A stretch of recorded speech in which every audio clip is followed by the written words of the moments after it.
Oh my gosh. This is too funny. I know. All the funny stuff. I didn't have it on. Yeah, I was trying to enable the blue voice, and for some reason my Mac is not recognizing the speaker, but it's working, so that's good. You should be able to hear me now. There we go. Hey. Every once in a while, my microphone, I have to restart the audio engine. It just quits working for some reason. Dennis you need to turn yourself up. Turn me up? Okay. Mm-hmm.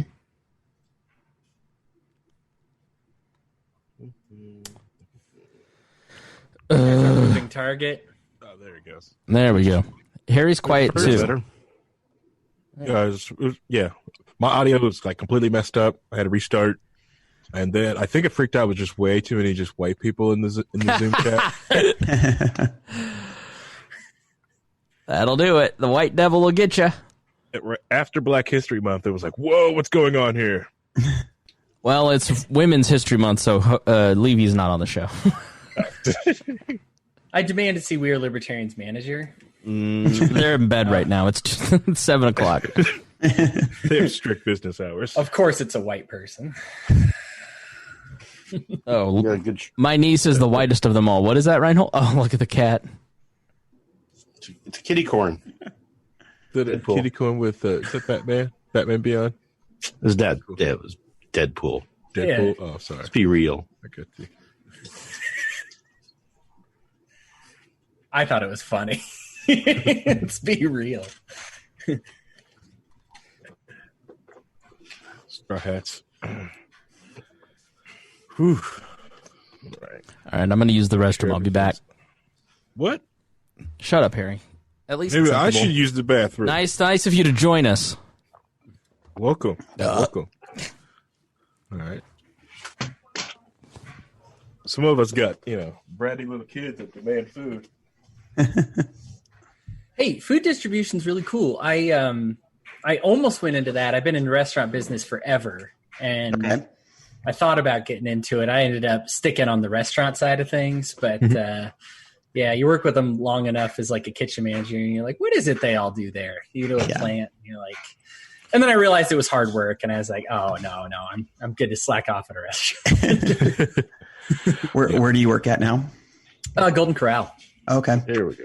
Yeah, buffet stuff. So we, thankfully, we're down to just a single distributor. When I was at Buffalo Wild Wings, we had 3 that came in on different days. Shipments would drop off at different days, and that was rough. That was rough. Well, my business, we try to use as much local as possible. So there are times where we're working with 20 different farms that we're getting product in from. So we do have one main distributor that we get a lot of our paper products and all of those items from. But when it comes down to it, we've got a delivery coming in every single day. So, yeah. It's awesome, even on the local level, it really is like superior product. I have a guy, of course, this is going to kind of be your introduction to a lot of the questions you ask on the podcast, but I've got a guy who sells me meat right now that kind of cuts out all that middleman and everything. And it's a great deal for him, and it's a super great deal for steak eaters like me. Yeah. But who inspects it? Oh, he does. Okay. I have to trust him. And so I guess I got the coronavirus. We're all going to die. Yep. Why wasn't I wearing my mask when I ate that steak? Now I'm dead. Anyways, if you guys need a mask, I've been hoarding them for weeks. All right. I'll put my Bitcoin address in the lower bar if you guys need to buy masks. We have to pay for them? Yes. Oh, yeah. He's going to charge because he's a jerk. Capitalist. Masks. Mm-hmm. They come pre-equipped with coronavirus in them. Mm-hmm. So just breathe right in. You're good to go. Mm-hmm. It's better like the Fallout 76 mask. Yep. Pre-mold. I would honestly, this sounds bad, but it'd be really cool if they tracked the coronavirus to Bethesda and Fallout 76. I think it'd just be a great fitting end for that game. Everything that's wrong in the world is Bethesda. Yeah, Bethesda. Damn it. We wanted to jump. It was viral. It was viral marketing for them for the. But I'm game, right? Oh, Fallout 2020 real life simulator.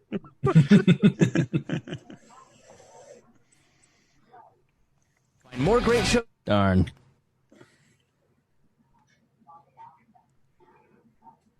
Sorry to ruin it. Sorry to ruin the fun. I played my clip. I forgot to brush my hair. I got a great haircut. This is the best haircut I've ever had. Yeah, that barber, that's your barber now. Oh, for sure. Look how good I look. Yeah, that's your barber. Yeah. I have a jawline. Mm-hmm. Clean fade. Jeff, I don't have a jawline. I'm actually still fat. It just looks like I have a jawline. Was he a more hot like towel shave? yeah, barber or plastic surgeon? I mean, which Fuck was off, it? Hodey. At least I have hair, you bitch. No, I got a little cowlick here. You can kind of. It's cute. That's right. Oh yeah. They have hairless humans. I'm certainly in that variety there. I think those are called bald men. That's I'm not too far behind on you on that one. Yeah, Rhinehold, do you have hair? I hide it. You definitely have hair. You know, it's thin, but you're like 76, so it's still there. You know. You can actually. What's really weird is that like Hodey when his is gone in a uniform way.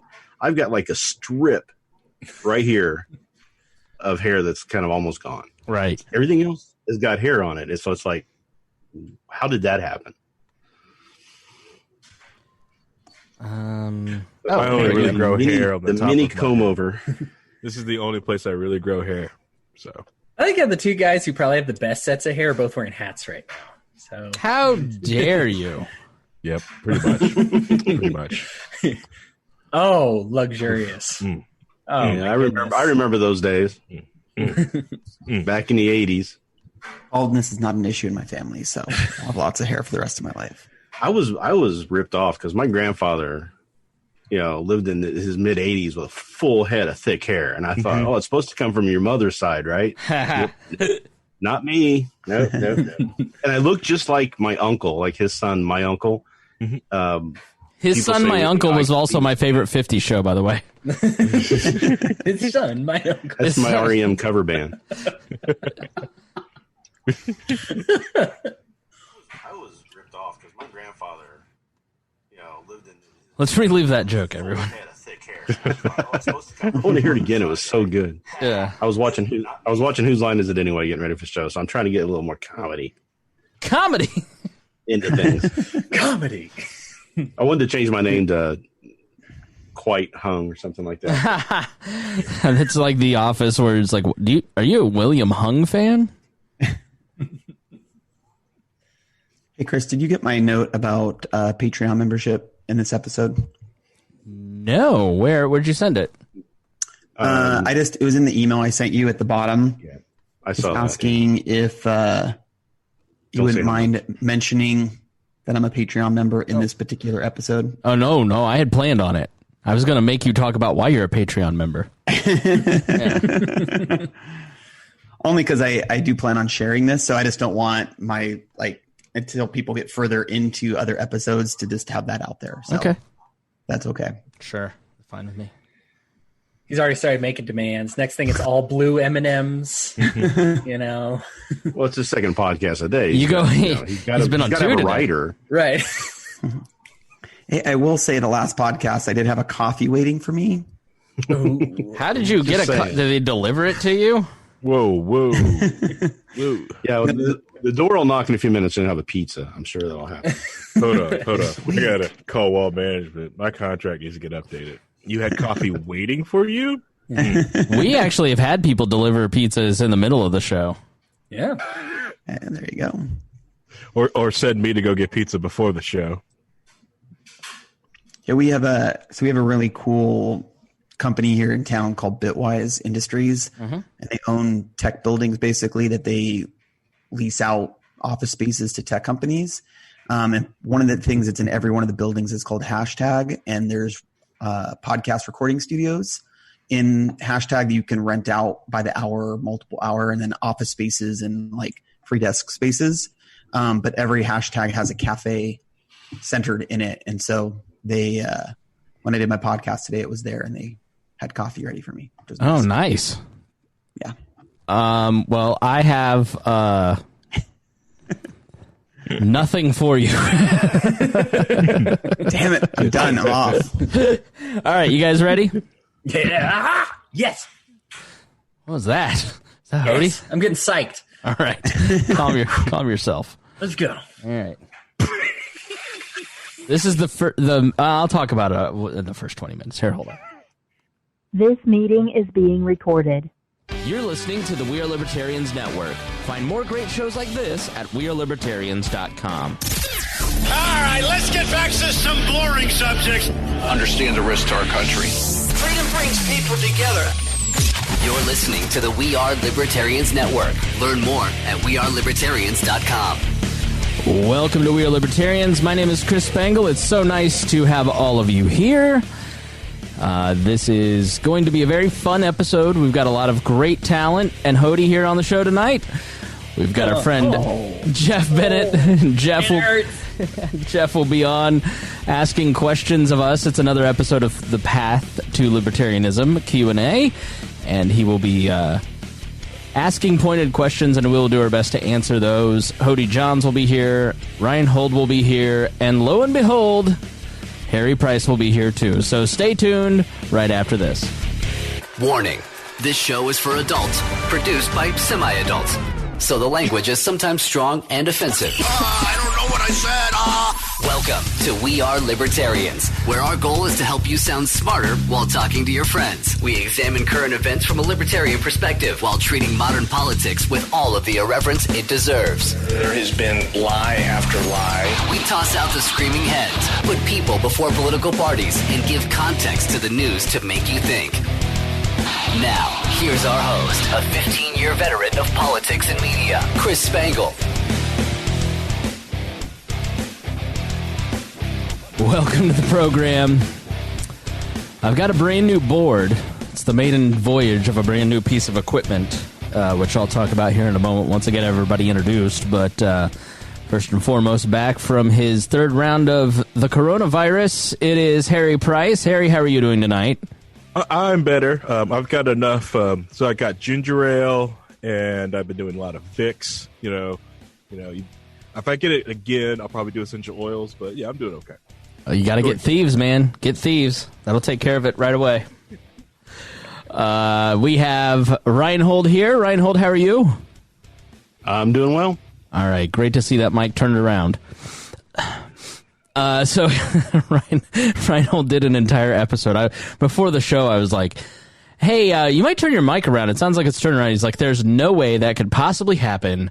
I'm staring at the microphone, and afterwards he's man enough to admit he did the full Elizabeth Warren and came out that he was 2020 second wrong, and he had the mic turned around. Yes, it still makes me laugh every single time. What's funny is you go back and watch the podcast, and you can see the blue light on the microphone in the whole shot, the whole way through. So funny. Hodey Johns. Hodey, how are you? I'm great. I'm well vaccinated. Thank you. I know.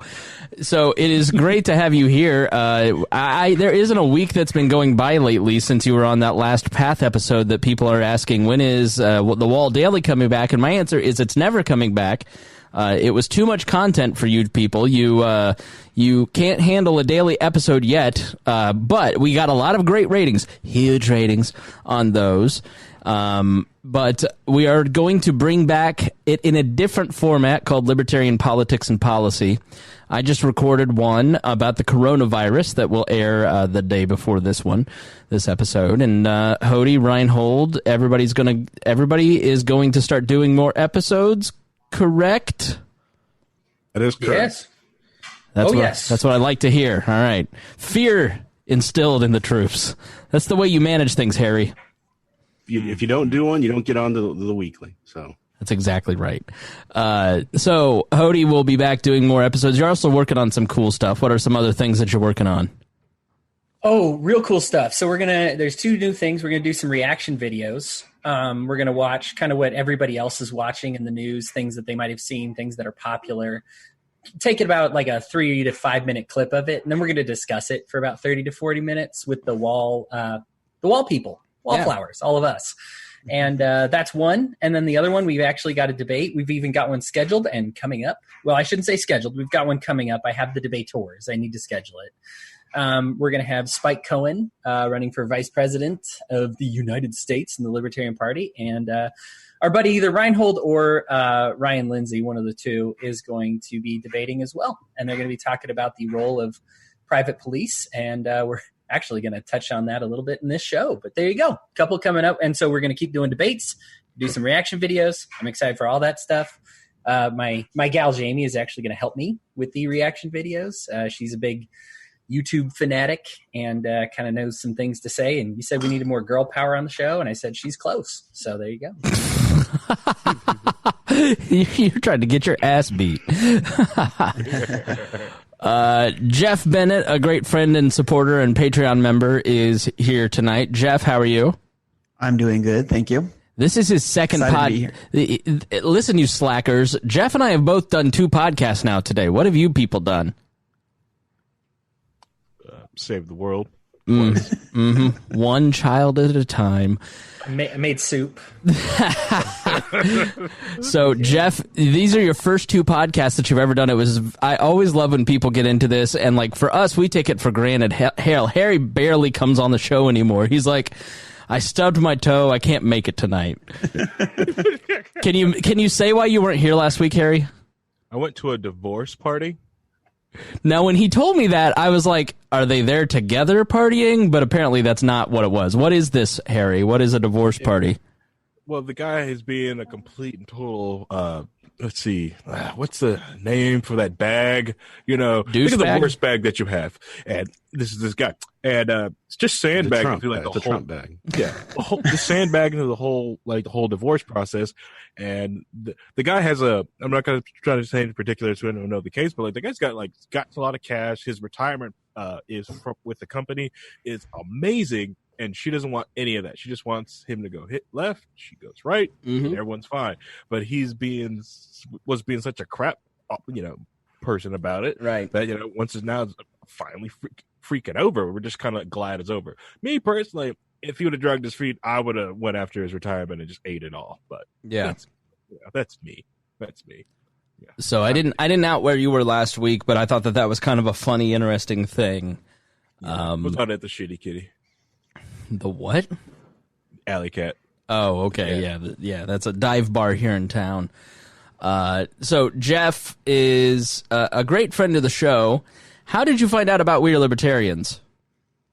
So I came across We Are Libertarians from just researching. I actually started watching Kibbe on Liberty and was looking just for more content. And so went to podcasts, searched libertarianism, and it was the first thing that popped up. And that was the last thing you listened to? I mean, I was trying to think of a good self-deprecating joke, but I was like, this person believes in what we do. Don't shrink. Joe Ruiz inspired me. I'm like, no, I'm going to own it. This Jeff has learned from We Are Libertarians, and we thank him, and we're happy he's here, and I'm not going to belittle his accomplishment because of my low self-esteem. Exactly. Well, half of being on the show was hoping to get roasted by you. So, I mean, come on, open up the door and let's do this.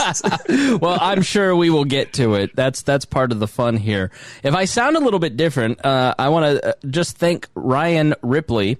Ryan is a former Shill Report co-host. I had such a great tour of the North this past weekend. I went to see my good friend Ryan Ripley, who has a podcast called Agile for Humans and has done an amazing job turning his agile business into a business. And he started a podcast and turned it into a huge business. And I'm wondering, what the hell did I do wrong? And so he and I were talking, and I was helping him set up.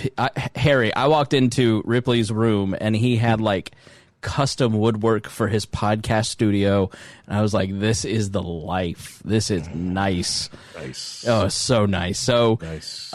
Ripley's doing great. Check out Agile for Humans. Has a great new book out called Fixing Your Scrum, excuse me. And I was gifted while I was there a Rode Podcaster Pro, which is, so Harry, the last time you were here, when it was hot. Yeah. I don't know when the last time you were here.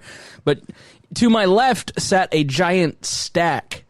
I mean, it was probably about 4 to 5 feet tall, a board generously given by Christy Avery to We Are Libertarians many, many years ago. And then we had 4 mic processors and recorders and headphone jacks and more recorders and more headphone jacks because those things stopped working. And we just had this whole corner. Now everything is on a single table in just a little tiny beautiful box. And I can play sound effects and intros, and so I can play things like this. Paradigm of absolute control. And that's why we're just out here doing simple things, pointing out that we're meant to be in nature and be natural. And this is where we find the source that God made to transcend the New World Order. And that's why they want to try to keep us out of it. I'm angry. I've had enough of these people. If you have never listened to Stereo Deluxe and their version of Alex Jones' remix, it's truly remarkable. And I've got that on my button bar. So I have a button bar where I can press little buttons and play all kinds of sound effects. And I just did an interview on the phone with a Bluetooth. It's really remarkable. And it just takes up, so now there's so much more room for activities for Mittens. So thank you so much to Ryan Ripley for that. We are very excited about the new equipment. So if I sound a little bit different, that's why. But we have upgraded the technology thanks to our friend. And also got a chance to talk to Joe Ruiz. If you didn't listen to that interview, have any of you had the chance to listen to that podcast with Joe? I've not. All right, that reflects the download numbers. But that's why I'm saying go back and listen to that interview with Joe. I've had multiple people say that it was truly phenomenal, and I was it was fun to catch up with Joe, who was a co-host so long ago and now is chasing his dream and talks a lot about the biggest episode on We Are Libertarians is 113,000 downloads, and it is our interview on the Shill Report with Ron Paul, and you can go back and listen to that in our feed now. It was 2013, 2014, and it was 2013, yeah, because I was out to dinner with the ex-missus at Olive Garden, and the website crashed, and we had this interview go viral. Oddly, Oliver Darcy, now at CNN, then of The Blaze, had tweeted out this interview, and it went viral, went to HuffPo, went everywhere, and so that was truly... great catching up with Joe, and Joe just went out and got Noam Chomsky, and we approached Gary V, and Gary V was going to come on, but Gary V said, okay, I'll come on, but buy a book. We're like, okay, cool, we'll buy a book. And then Ryan had to reschedule, and he goes, well, I can't do that time, so if you want me to come on, then you need to buy 500 books. And we said, fuck you, we don't need you, Gary V. That's what an asshole move. He's such a scam artist. Gary V is a scam artist. So I've never liked that guy. He's like the pyramid schemes of marketing. So yeah, anyways, there's a few people. I love everybody, Jeff, but there's just a few people in the world that if you mention them, prepare for rants, like Joshua Smith. Melissa Hubbard. She's funny, but there's this one guy who was the campaign manager in 2004 for Andy Horning and stole from him. And I was at lunch with my friend Josh Gillespie. He goes, and then there's that guy that I won't mention because you don't like him. And I said, who are you talking about? And he mentioned the guy's name, and it was like, that motherfucker. And 15 years of, because I don't care if you steal from me, but you steal from the lovely Andy Horning, then you're just a jerk. So, but anyways, it's great to talk to Joe, and you'll really get a lot out of that. Just a few more announcements here on the program. I want to thank our patrons. You guys are the ones that really make this work, and you guys are the ones that really help us out a lot. And you are... I am behind the scenes working on a ton of new things, and I won't go into detail because I have a habit of saying what I'm doing, then I get busy, and then we don't do it for 14 years. We just finally got the Liberty and Chill website up, Harry. I don't even know if you've seen this, but if you go right now to wearelibertarians.com/liberty-chill, Then I put up the guide. I worked with our correspondent, Paul Copeland and Christy Avery, and I put up a flyer that you can get designed for your Liberty and Chill group, and the logo and some tips. And we'll list your group there. So listen, we got behind on it because we were trying to centralize everything. And now I'm saying just steal this logo and make your own thing. And if you need a flyer made, I will make the flyer for you so you can put up this little 8x10 poster around town, 8.5 by 11, I think. And you can get going. So go check out Liberty and Chill. But that's an idea that I was like, early 2018, we're going to do this. And it's mid 2020, and now we're on it. But about to launch the new logo. We've completely redesigned the website. So go check that out at wearelibertarians.com. It looks great. And we are just rolling through 2020 trying to bring in a lot of new people. And that is all possible because of our patrons, and specifically our $100 a month patrons who really make it work. And that is Matthew Durbin, Ed Brehob, Jason Doolittle, Christy Avery, and Craig DaCosta. Thank you guys so much. And some other special guests that we won't mention. But we appreciate everybody who is a patron. And to our newest patron, Agent Downwinder of Washington, who is a $25 patron. So we thank him so much for joining. Jeff, you are a patron, and we appreciate your support. Can you tell the listeners, why are you a patron? What causes you to give so generously to this program? Well, when I started listening to We Are Libertarians about a year ago, maybe a little bit over a year ago, and I just saw something that for me was bringing me information, bringing me knowledge, gave me a lot of resources to be able to talk to others. And for me, being a small business owner, I like to support things that support me. And whether it's being indirect or directly, I felt like it was the right way to give back. So I also believe in the libertarian idealism. And I think the We Are Libertarians podcast is the best way to get that message out there. And so, so I feel totally confident giving to that.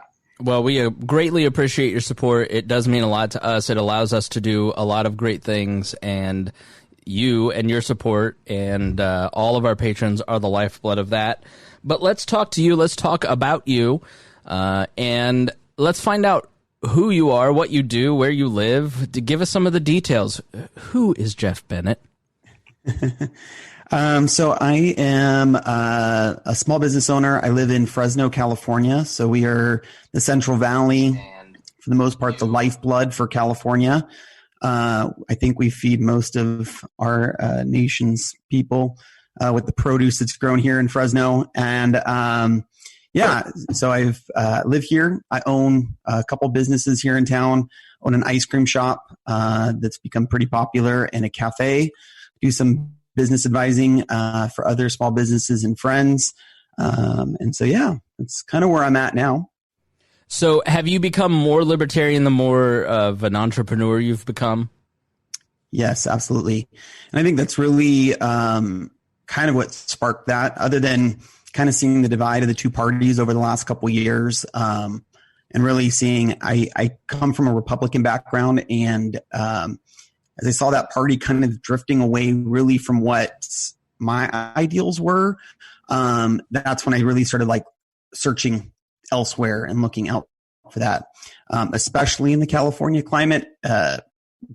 Big government is obviously huge here. Right. And there's just, you pay a lot of taxes, you pay a lot of things that really don't get reciprocated back to you as the people. And so, so that's what really started down this quest for looking at that. So. That's great. So when would you say that you started calling yourself a libertarian? I'd probably say I started calling myself a libertarian about 6 months ago, being kind of a little bit more open about that. Fresh fish. I've jokingly said that this podcast, I plan on sharing it, and it's kind of my coming out to the mass public rather than more direct conversations, because I hope and plan to share this on Facebook and other areas. So, well, if people are in the Fresno, California area, do you want to share where your ice cream store is or what it is? Give a little free plug. Yeah, absolutely. Our ice cream shop is called Ampersand Ice Cream.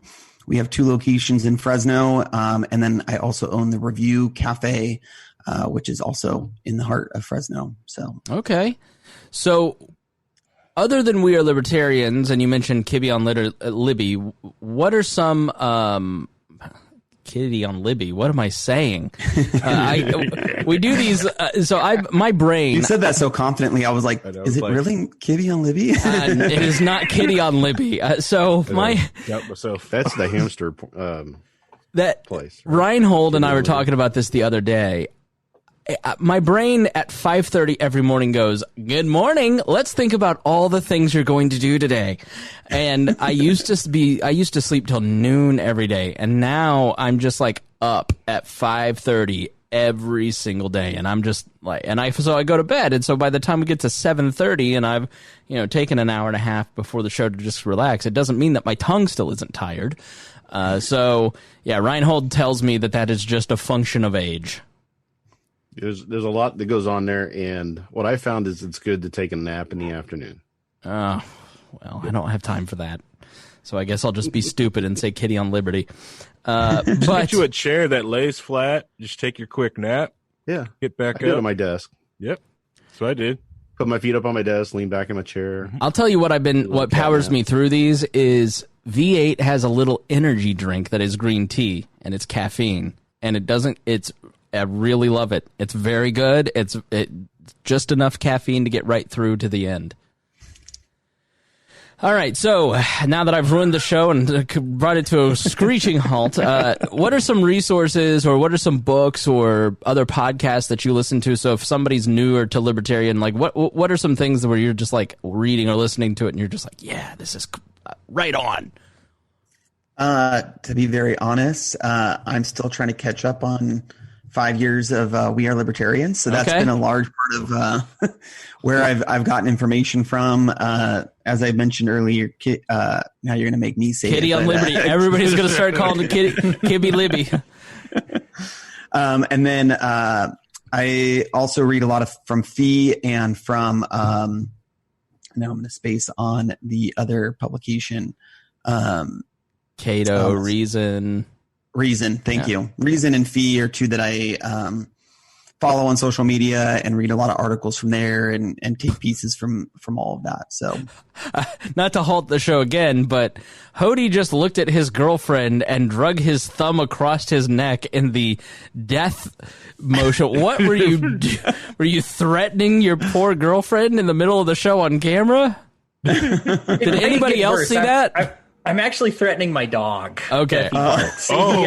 See. Yeah, he gave a little yap, and I muted, but I just snapped and did the throat drag thing, and it was very ominous. Yeah, I hope the dog got that same message. That's all I can say. Well, basically, Jeff, what I'm hearing is, Rhinehold, he's not read Human Action. He's been a libertarian for 6 months. He's not a real libertarian. Right, and he's getting all this stuff from that side of the libertarianism. I know. Right? The Cato, the Reason. You're listening to the Loser Club, Jeff. Not going to Mises. Yes. Why are you not listening to Dave Smith? So, you don't even know what we're talking about. I'm just making Rhinehold laugh at this point, and the 14 people who know anything that's going on. It's very funny too. You'd be on the floor. Yeah. So, Jeff, let's talk about your first question. You wrote in and you had a series of 5 questions, and so let's just start with the first. You listened to the Path with Adam, and that left you with a few more questions. And so, what's your first one? Yeah. Well, first off, Adam took most of my questions that I initially had, so I had to kind of reevaluate. That's exactly what Levy said. She's like, he had all my questions.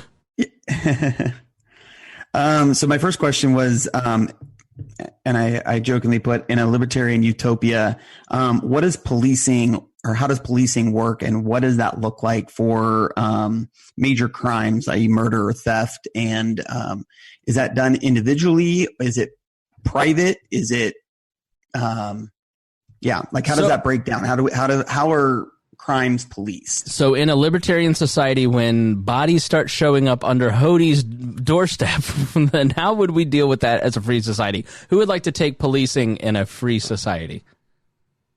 There's too many dead dogs on your front porch, Hodey. I will let Hodey go. HOA first. Hodey, go ahead. I want to say something before we get started. Okay. When you say Libertarian Utopia, you have to understand there's a lot of different Libertarian Utopians. Yeah. Utopias out there. So you kind of have to, okay, what are we talking about? Are we talking about an anarchist type of utopia, or a minarchist, or a classical liberal, or there's a lot of different threads and views on that. So some of the answers you might get here are going to be kind of along those lines of differences, and that's a good thing. So that we have kind of different views on how we could do this. So Jeff, did what Rhinehold just say, did that confuse you? You're like, wait, there's more than one type of libertarianism, or have you followed any of the strains? Like, what did you think about what Rhinehold just said? No, that totally makes sense. And I think it's one of my later questions. One of the things that I wanted to kind of ask in that field of, obviously, if libertarian is a umbrella over multiple different categories, like how do those come together into a single society? And I could be opening a can of worms there, but have you seen the podcast world of the libertarian movement alone?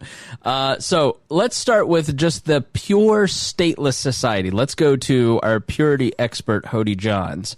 In a pure libertarian society where there is no government whatsoever, some might call it ANCAPism, some might call it agorism, what would policing look like? There's David Friedman. He wrote a book called The Machinery of Freedom. It's a fantastic book, and it answers a lot of these like hardcore what an anarchist society would look like type of questions. He's very moderate as far as anarchy, as far as an anarchist can be moderate. He's very moderate as far as saying, hey, let's scale back until we get there, as opposed to just setting flags on fire and emailing your congressman, your human fecal matter and stuff like that. He's very reasonable. The machinery freedom, he says specifically that if you say you know the answer to this question, you're actually using a cop-out, because it's hard to envision what the market will do. And so he actually provides like 12 different options. And so, and he says, I don't know which one will be best, or probably a combination of them will be best. Let me give you, because I don't want to give you an unsatisfactory answer. I always believe that you should have a good answer and say that this is the floor, right? Because the ceiling could be, the market will demand better, always. Market always wants better. You make ice cream, you understand. Chris, I've heard you talk about crappy ice cream before. There is crappy ice cream on the market, and we demand better, right? That's exactly right. I want, oh my gosh, I want Cold Stone Creamery. I want ampersand ice cream. I want Ben and Jerry's. I don't want Breyers. Yeah. You don't like flavored ice crystals? Or no. I don't want your cheap Napoleon ice cream. Yeah. But the problem is that Breyers gets bought because there are people who are willing to take less quality for a cheaper price. And that had happened too in that sort of situation. Right. And so, and that's, I guess that's a great carryover too. And so the issue is you're responsible for your own freedom. Right. And that is always true in any society. You just either choose to outsource it to the government protecting your freedom, or outsource it to your neighbors or to your companies or to your business. You always, or in an individualist society, you're responsible, and you're responsible for choosing whether you want your community to take care of it or your business to take care of it. Or, look at something like insurance. Right? You choose your insurance and you say, I want it really high so that if something does happen, I don't have to be like, I'm not covered for this, like those warranties that don't work. And in one sense, it's a difficult explanation, because people think that, well, if my right to life is secured, and no one's out there securing it. Yeah, but that person is going to be you. And that's tough for some people to understand. The judicial system will be complicated, but when insurance companies talk to each other, they might have different terms, but they do come to an agreement. Ultimately, they call each other and they talk to each other and they say, hey, look, you and me, we operate differently. You have like a system. Like I had a situation today where I called another radio show and I said, listen, we're competitors, but we're also colleagues, and I need some information. And you guys have done this thing before, and I need to know it. And I know that you have no reason to talk to me, and we had a great 30-minute conversation, and at the end, we were like, maybe there's some ways that we could partner together here, right? So even, the other ice cream owners in the store, there's maybe the one bad actor that you're like, yeah, Johnny's ice cream shop, they're suspicious, but the other 15, you kind of get along. So there's some collegiality amongst yourselves, and sometimes that turns into formal organizations where you have either a union or a guild, or, I view a lot of other libertarian podcasts, both, I look at Lions of Liberty, and I love all those guys. I think they have an absolutely great show. I promote their show. I also see them as competition because, you only have so much bandwidth. You get 7 podcasts on your pod. Most people have 7 podcasts on their app. Well, if you have 2 libertarian podcasts, you might like them better. But at the same time, okay, at least we're moving towards the same goal, right? So there doesn't need to be a competitive spirit. You can help each other grow and come together and network together because, frankly, sharing promos on each other's podcasts has made our show stronger because people start to support both. They go, I really like good libertarian podcast, and I'm glad there's 2 and not just 1. So Hodey, that's kind of what you're saying. It's like just because there's competition, we sometimes let the anti-capitalist mentality get in the way of this, and we start to think, competition is bad or choice is bad because somebody's going to get hurt or get screwed over because of the bad actors. When in reality, we love competition. It makes everything better, Hodey. It's exactly that. And the thing is, we tend to think competition would lead to too much chaos. We just go in a million different directions. Because I get the spirit of the question is kind of, well, I believe a judicial system should work this way. Well, I believe a judicial system should work this way. And this is one of those instances where libertarians can let their individualism mess up what kind of actually happens in the market. Great example, restaurants. You don't need somebody to tell you to go visit a restaurant. Or, some people might be like, well, I want the restaurant to come to me. Well, that's not going to happen because there's not a very good market for it. So you might think in your head, I want a judicial system where a judge lives in my house and 18 million people are guarding the door. Well, okay, if the market wants that, then that's going to happen. So the reason we even talk about things like nobody has to mandate that you set up a restaurant. All right, but Hodey, just pop up. Hodey, the man asked about how you're going to arrest murderers and child rapists, and you're talking about free markets and screeching on about it. So how's your little mysterious market going to actually haul my killer into jail? Sure. This is one of our favorite enemies of the show. You may remember him well, referred to them as McMercenaries, right? You go to McDonald's and you hire, if you don't like the pro-choice people, you hire, it's the equivalent of getting like an extra size value meal. You just hire a mercenary right there. No, that's piracy. That's crazy. And there's not really a market for it. So the issue is when we talk about markets, let's go ahead and get off of the hypotheticals. Let's stop talking about restaurants because that's the nice way to talk about it, right? Mm-hmm. We're talking about pedophiles. We're talking about murderers. We want to deal with these people, right? So I don't want to avoid the question. Hillary Clinton. Right, we can talk about Hillary Clinton. Oh my gosh, right? The real evil ones. Right. How are we going to deal with this? So here's the deal. Let's say there's a market to get rid of pedophiles. I would say that there would be a substantial number of people that want to make sure pedophilia doesn't happen to their children. Right? Okay, but how do you, let's say you have a vigilante club on meetup.com for killing pedophiles. How do you protect justice, though? How do you protect your vigilante club? Or maybe I'm mischaracterizing it, but that's what leapt to my mind there, Hodey. Like, how do you protect the innocent? So we're assuming, okay, so the vigilante club, how do you protect the vigilante club? I think no, I'm saying like if you have if you have a private corporate, like what are you saying, that there's going to be some sort of private company that takes out or a group of people who have a vested interest in getting rid of pedophiles? Like, yeah.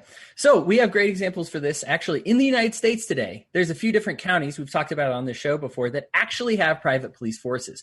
Now, of course, they have a single private police force. This isn't the Ancapistan we want, but they actually provide a really great foundation.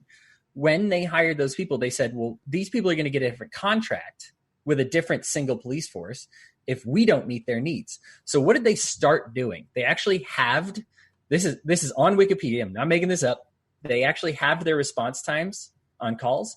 They stopped pulling people over on the side of the road because guess what? That's not popular among the people that you're policing, right? Committing road piracy against those people. What was popular, they got their rape kit times down from 30-year processing average times to 3-week processing times. Okay, that's something. All right. And so what this is saying, this is what competition in the market does. Is they don't even have a real competition once they got the contract, but they're not going to get renewed unless they actually police the things that the people care about. What is it that you think most people care about when they hear about this?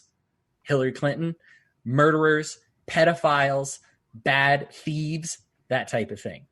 And this is, we actually have a very current, real example of that happening. And that's just the average of them happening around the country when they're on still government contractual contractions. If this is the free market, how much more do they have to compete? How much harder they have to compete? How much more do they have to work to serve, to stop pedophiles, murderers, Hillary Clintons, Donald Trumps, and all that from popping up and trying to take your stuff? You know, it's really one of those things that we have an example of, and it's scary in theory, but we've seen it in practice, and the practice doesn't match the fear that's in our hearts. All right, Jeff, what do you think about that? Yeah, and that's kind of like, I think what my thought would be, and I'm trying to process that a little bit, but yeah, I would assume, and I'm fully behind the idea of privatizing.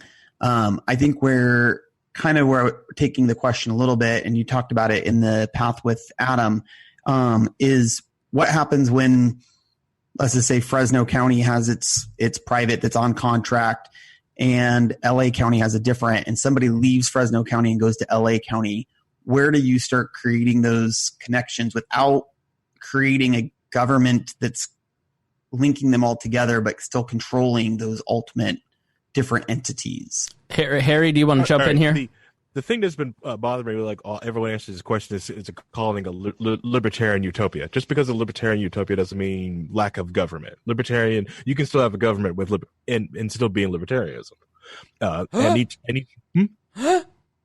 What do you mean? Yes, you can. You can have a government. It's okay. Loser club, no real libertarian having statist. What are you talking about?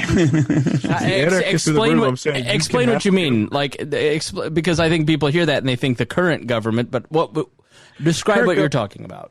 You can have a libertarian society and have a government. You can have people that want to come together to want to form let's call it a government that wants to, like, how do we protect our freedoms from everyone else who wants to infringe on them? We create a governing body to make sure we enforce the laws and we want to respect our area. Like a homeowners association? Homeowners association, but if you want to call it an association, Justice League, or government, whatever it's called, that's what you're doing. And the other thing is, and other government jurisdictions you can have partnerships with, because one, if we have let's say that LA and Fresno, that you guys want to have a good working relationship with each other, and LA doesn't want thieves and rapists, and Fresno doesn't want those too. If you guys talk to each other, like, hey, this thief and rapist just went to your town, can you pick them up for us? Cool, we don't want this guy either, we'll send him back to you. Yeah, just like nations, you have Interpol, where you have the International Policing Agency, you have extradition treaties. It's in the best interest of these governing bodies to work together and to coordinate. Here in Indiana, the mayor of Indianapolis, which is roughly 25% of the state's revenue and population, they reached out to all the surrounding counties and said, hey, why don't we pool our money and buy road salt in bulk and buy road signs in bulk and so that's what they did, and they saved the taxpayers of all those counties and municipalities a ton of money, because everybody worked together through a state agency. The difference in what Harry's talking about and what we have now is that you would voluntarily choose to live under the agreements and the laws of Fresno County and LA County in your example, versus you were born into America and Fresno County. Now, you can choose to move from Fresno County to California. It's not a burden, an undue burden to move from county to county. It is an undue burden to move from the United States to Canada. And so that's why you want to keep government as small as possible, because it keeps it more voluntary. It keeps it more of a choice than what we have now, where you have a large centralized government, and it doesn't matter where you go in the across the United States, you're still under the authority of a large centralized state. And that's the problem. it isn't that government won't exist, because the nature of human organization is that you have the same problems in governments that you have in corporate boardrooms, that you have in nonprofits, that you have in churches. I learned everything about politics in the United Methodist Church when we hired and fired 3 youth pastors in 3 years. So don't tell me politics doesn't exist in private voluntary organizations. It absolutely does. Politics will not cease, but your choice to participate in it will exist. So does the idea of governing bodies working to, Harry, is there anything else that you'd like to add to that before I ask Jeff something? Oh, no, you can go ask Jeff. I'll let you. Okay. So does that make sense to you, Jeff? Like I pick on the idea of private courts because I'm not totally sold on the idea of the complete and total removal of force. I want to give if you're going to centralize force, you want it to be as close to the people as humanly possible, and really only around issues of justice and courts specifically. But everything else can usually be done through free markets, and there probably are great arguments that I just haven't read or run into yet, because I'm still, after 15 years learning about libertarianism every day, that will go, I'll go, oh, okay, I get that piece now. But there will be agencies working together. So does that make you feel a little more comfortable? Like, are you like, okay, maybe I could see myself moving into Ancapistan with Harry and Hodey? Yeah, no, that definitely makes more sense. Yeah, I think that definitely does. The other kind of finishing part to that, though, is also, and it leads into my other question. Well, hold on there. I want to give Rhinehold a chance to jump in, because I know Rhinehold has something to say. Well, so Rhinehold, you would hold on. Let me ask you a question. Because we tease you about being a communist along with our friend Ryan. You would consider yourself more of a classical liberal than maybe an anarchist or an ANCAP. Is that fair to say? And what does that mean, if so? Lockean classic liberal, yeah. So that would be the idea that people should be free to live their lives as they choose, as long as they're not violating the rights of others to the same. And it's that second part that a lot of libertarians get tripped up on, especially anarchists, because they're like, I want to be able to live and do whatever I want to do. But the other part of that is protecting other people to have that same right. And you can't turn a blind eye to that. So with private police, I have no problem necessarily with private police over government police at all. It's been done in the United States for hundreds of years.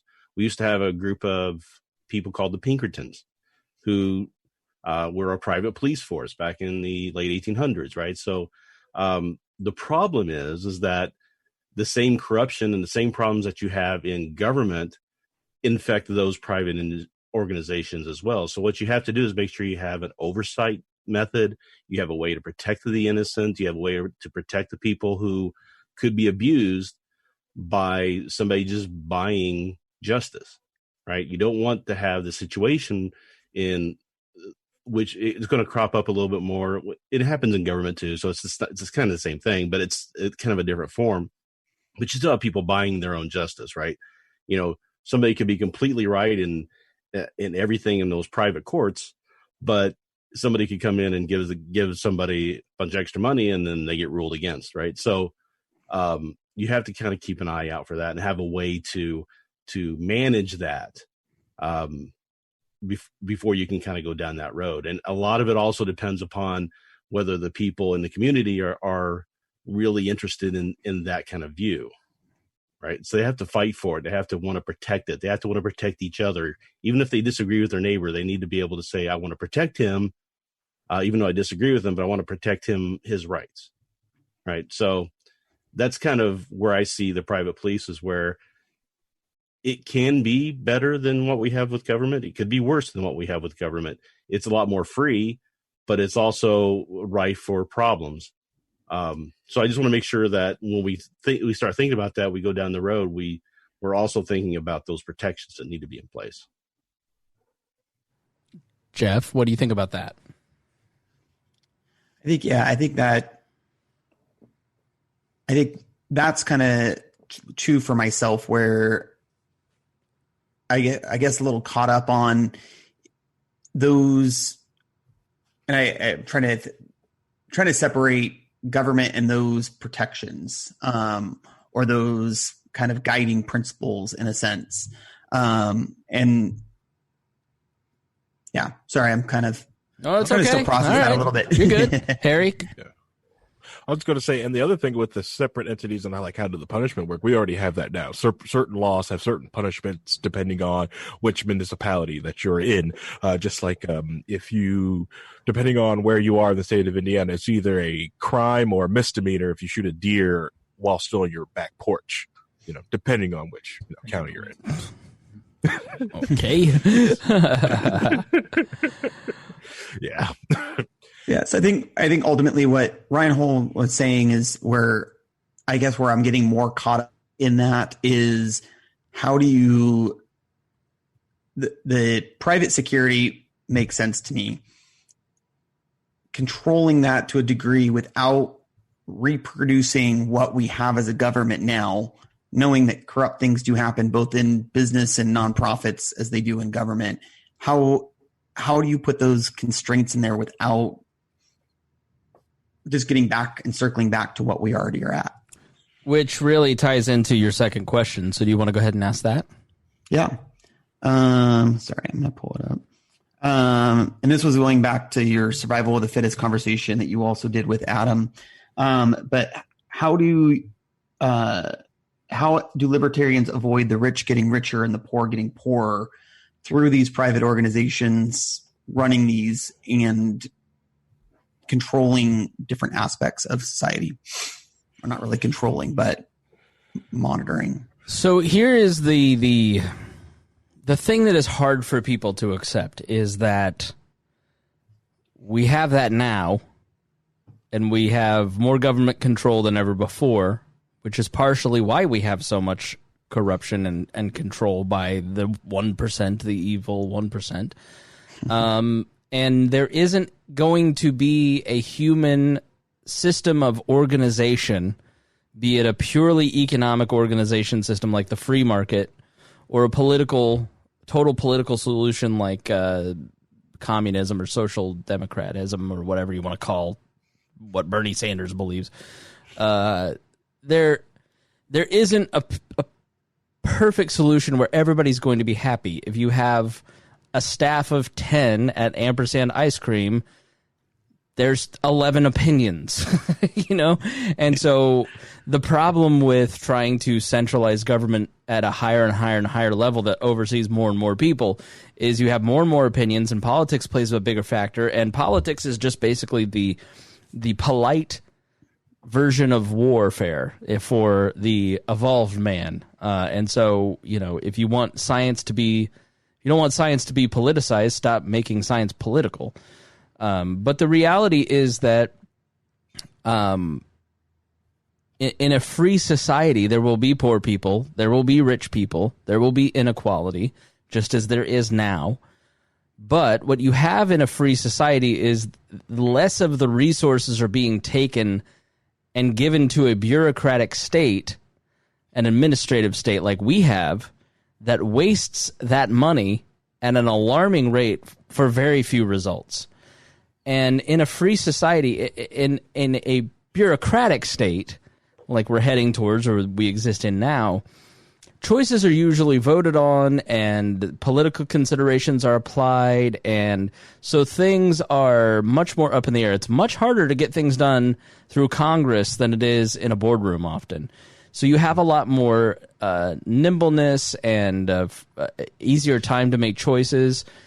And the wonderful thing about a free society is that you always have the ability to convince some rich person that your idea is worth funding. It doesn't matter how crazy your idea is, you can get some nut to do it. Who would have ever thought, Jeff, I'm 36, you look like you're probably somewhere near my age. Would you ever have thought in the early 2000s that there would be 2 or 3 private space companies? No. It's an idea that some crazy billionaires just decided, I really like the right stuff and I want to fly on a plane to space. And I have stupid money, so I'm going to do it. And so you have the ability to convince. I do a show called Now Hear This, which you can listen to the podcast on the We Are Libertarians network. But, you're talking to people, and we're not talking about stupid stuff. We're talking about, well, there was one that we just did with the Exotic Feline Rescue Center. It is completely legal to own a lion or a tiger in most states. You can go on right now and you can buy a tiger. And what people do is they buy a tiger because they want to take the Instagram photo with a baby tiger for the social proof. And then that tiger turns 3 months old and is the size of a St. Bernard and has the manners of my house cat. And they're like, shit. And so in 1991, someone in Terre Haute decided to do something about it and opened this big cat rescue center. And they have 150 animals there of people who, in a free society, made a bad choice. And somebody stepped up to take care of those big cats. Or you have the Starfish Initiative, which realize there's economically disadvantaged students usually in rural or urban schools who need somebody in their life to explain to them how to go to college because they're from families that no one has ever gone to college. And so that's a tremendous amount of disparity in terms of just information. And so these are very bright kids that get into this initiative that get a mentor, usually from a cross-cultural, so if I apply as a mentor, then they're going to give me, the middle-aged white guy, a young black female, most likely, because they want the diversity. They want people to learn from each other. And so, well, that's a very specific idea that is wildly, massively funded by the local big wig community, the Anthems and the Lilies and the big companies here in town that fund those things. And so very narrow, very specific ideas are constantly funded by people who have money, or corporations that is a group of people that have collected their money and are willing to give back to these specific projects. And every single one of these interviews, it's one person saw a need and said, I'm going to organize some activity to solve that need. And then 20 years down the line, they're bringing in millions in revenue that they're then giving to people who have the problem that they're trying to solve. Does the problem always get solved? Is it a perfect system? No. But the need for people to take care of problems will always be there. And so will there be bad actors who will take advantage of the poor, who will take advantage of a private system, who will use it to their advantage? Absolutely. But the vast majority of people, like the people on this call right now, will go, yeah, I saw somebody in need and I had an extra $1,000 a month in revenue because I had spent less on government that wasted that revenue and put it towards some activity that actually solved the problem. And so the concept that is always spun against libertarianism is that it's survival of the fittest. We've got to help people. If we don't do Medicare for all, then people are going to die in the streets. And this system is so cruel and evil. And the reality is that it is cruel and evil to set up a bureaucracy that doesn't help people because you think that you're doing something compassionate by stealing someone else's money to give them health care that doesn't work to make you feel better. But you're not helping because the actual solution is to move away the other direction from the way that we've moved over the last 100 years. And so the more choices, the more organizations, the more activity, the more spontaneous order that comes out of a free market system, the harder it is to control. But once you start to centralize everything, and once you start to put all of the power into the presidency or the Congress, then a Michael Bloomberg says, I'm going to spend $2 billion of my money to get control of this lever because it has tremendous power, and I can wield that force to however I want. And Hodey Johns doesn't have the same ability to do it because he doesn't have $2 billion to build Name ID. He's got a podcast, which is fair Name ID for sure, but it's not $2 billion worth, trust me. And so the reality is that the more that you centralize things and give force, the power of force and government power, the more the easier it is to control. So corruption becomes easier. Am I even close to answering your question? Yes, you are. Okay. So if everything is privatized, Hodey, Rhinehold, Harry, whoever wants to go next, I'll open up the floor to you guys. How do we make sure that the poor and the economically disadvantaged have access to services in a free society? Well, we could. Let's go with. Let me go with Harry. We'll go with seniority. Harry first, then Rhinehold. Yeah, take that, Rhinehold. Seniority on the podcast, not in life. Yes, right. Yeah. Okay, that's fine. We'll make sure. Certainly not based Saving on the attendance. best for last.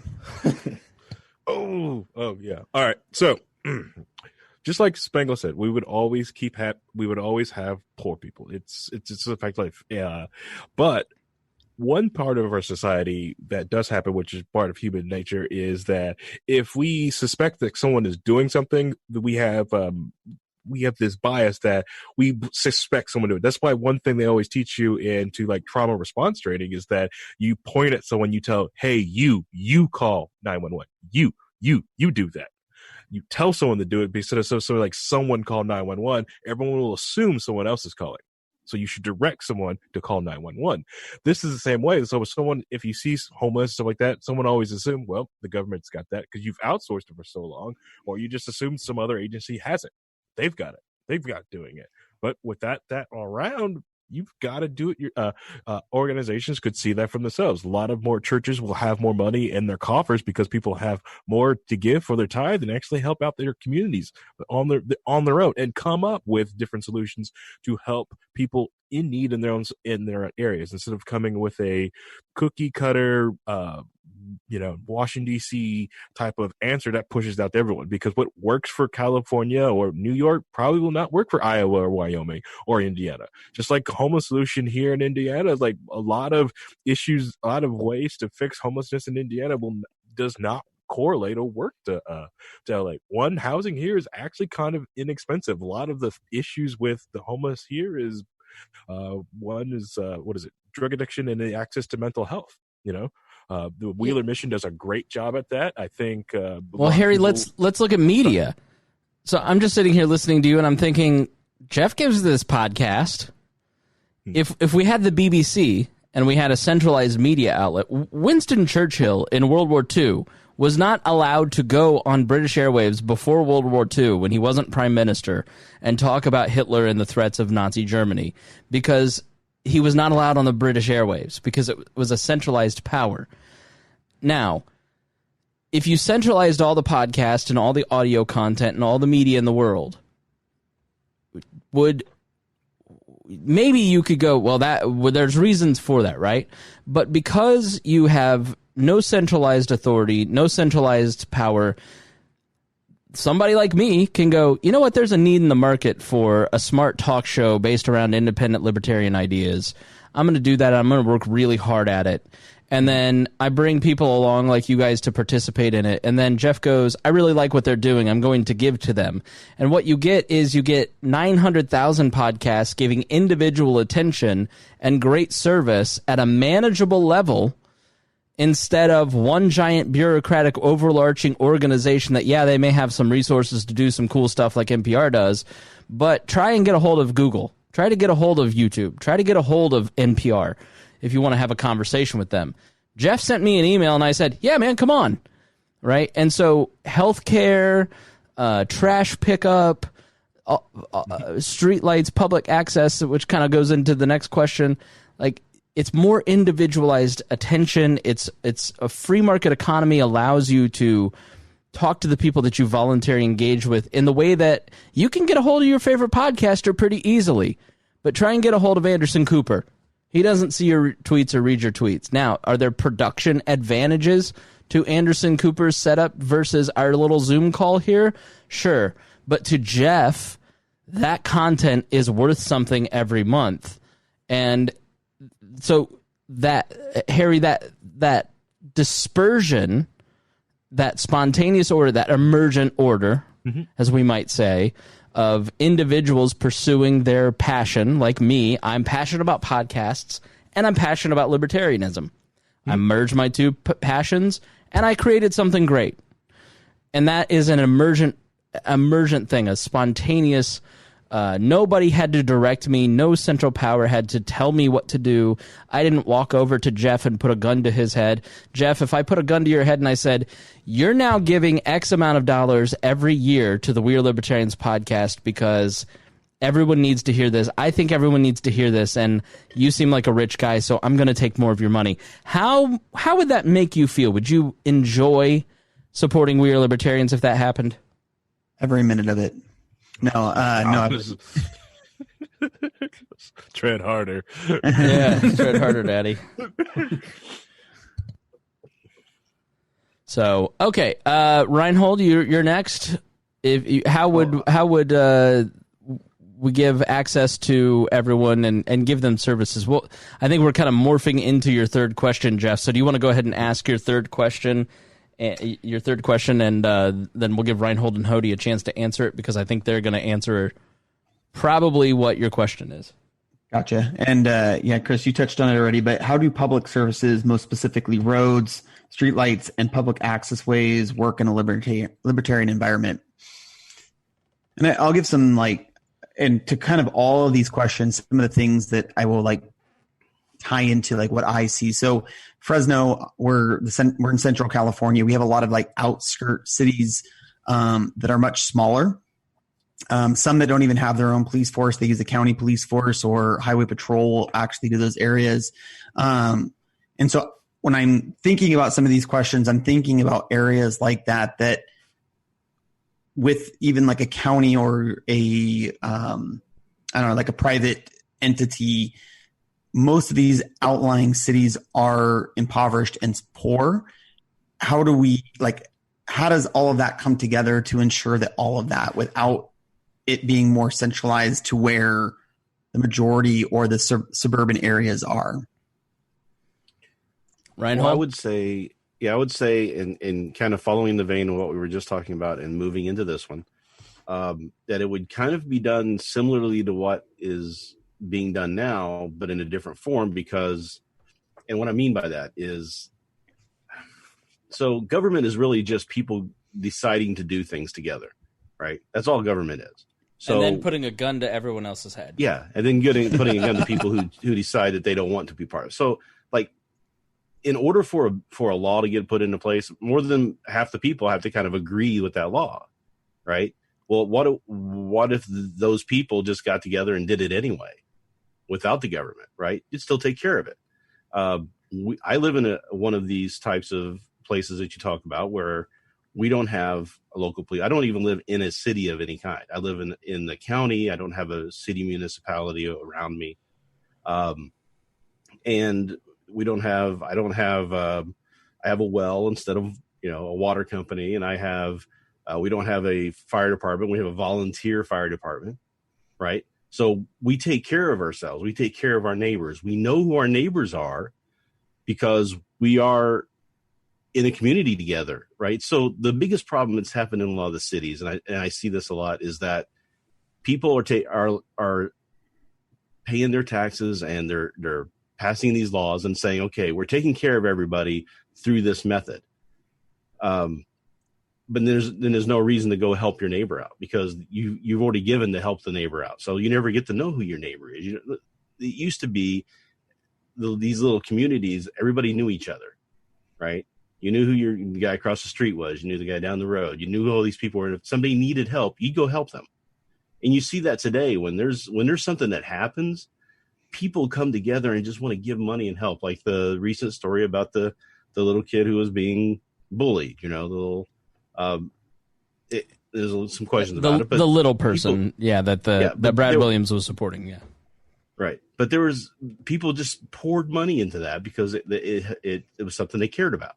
So as long as you care about your neighbors and you get to know who they are and you see that they're in trouble, you go help them. I see that all the time. When I grew up, a great story. When I grew up, we were in it's a small area and there's 2 townships. So it's a small school. I think there were 40 people in my graduating class, right? So it's not a big place, but everybody knew each other. And we're in the middle of a basketball game, a high school basketball game.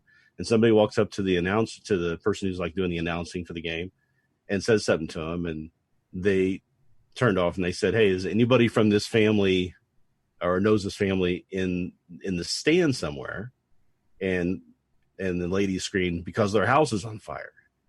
And over half of that stadium, half the people that were there jumped up and jumped in their cars and went down there and took care of it.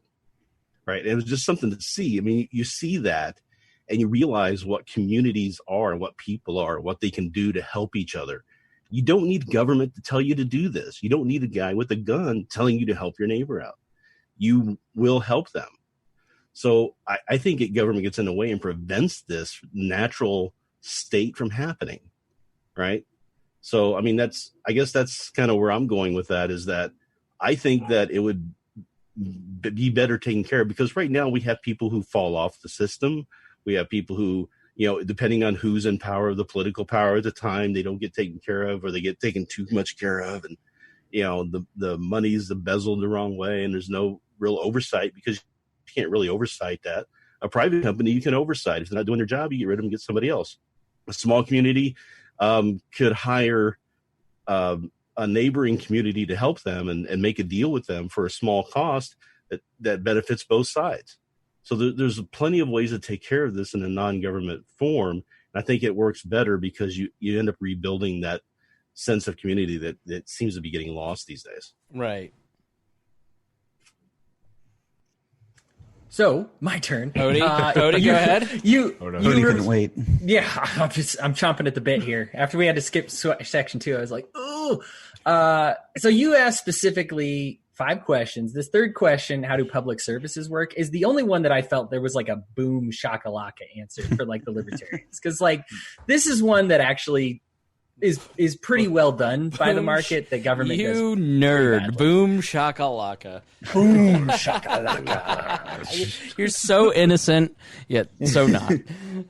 So one of the when you talk about the roads, private versus public, there's really no comparison, including the effectiveness of how they're paid for. And a lot of people think when they think of roads, they still like, well, who's going to pay for them? And our thought is always, well, it's either the people or the government, which is an embodiment of the people, right? But that's actually incorrect.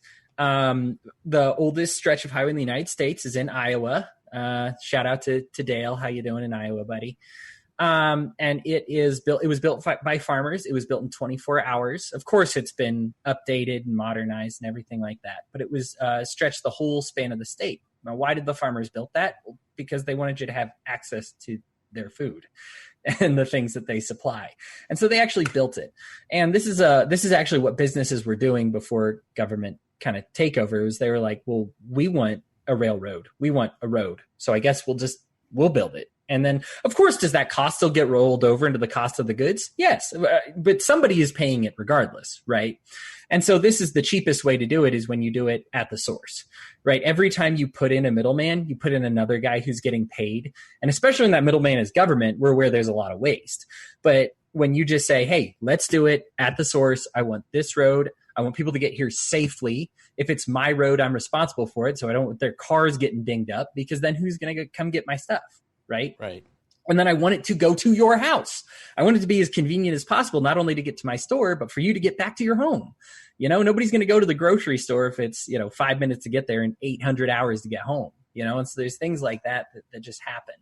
I had a guy on the show, Joe Patchkull, back when we were doing the dailies, and he works for the electric company and says there's whole sections that they aren't allowed to go to federally. And they're like, well, we could light up every house on this block if each one gave us like $5. And they're like, well, we mandate that everybody pays at least $30. And so we're going to limit it to these areas. And so there's actually things in place. And this is something going back to your question too, how do we stop the rich from getting richer and the poor to get poorer? You can't stop either one. Somebody's going to be poor as what they want, and people are going to be as rich as they want. Now, I do want to shout out to my lib socks out there. There are absolutely libertarian philosophies where if equality is more important to you than standard of living, it's out there.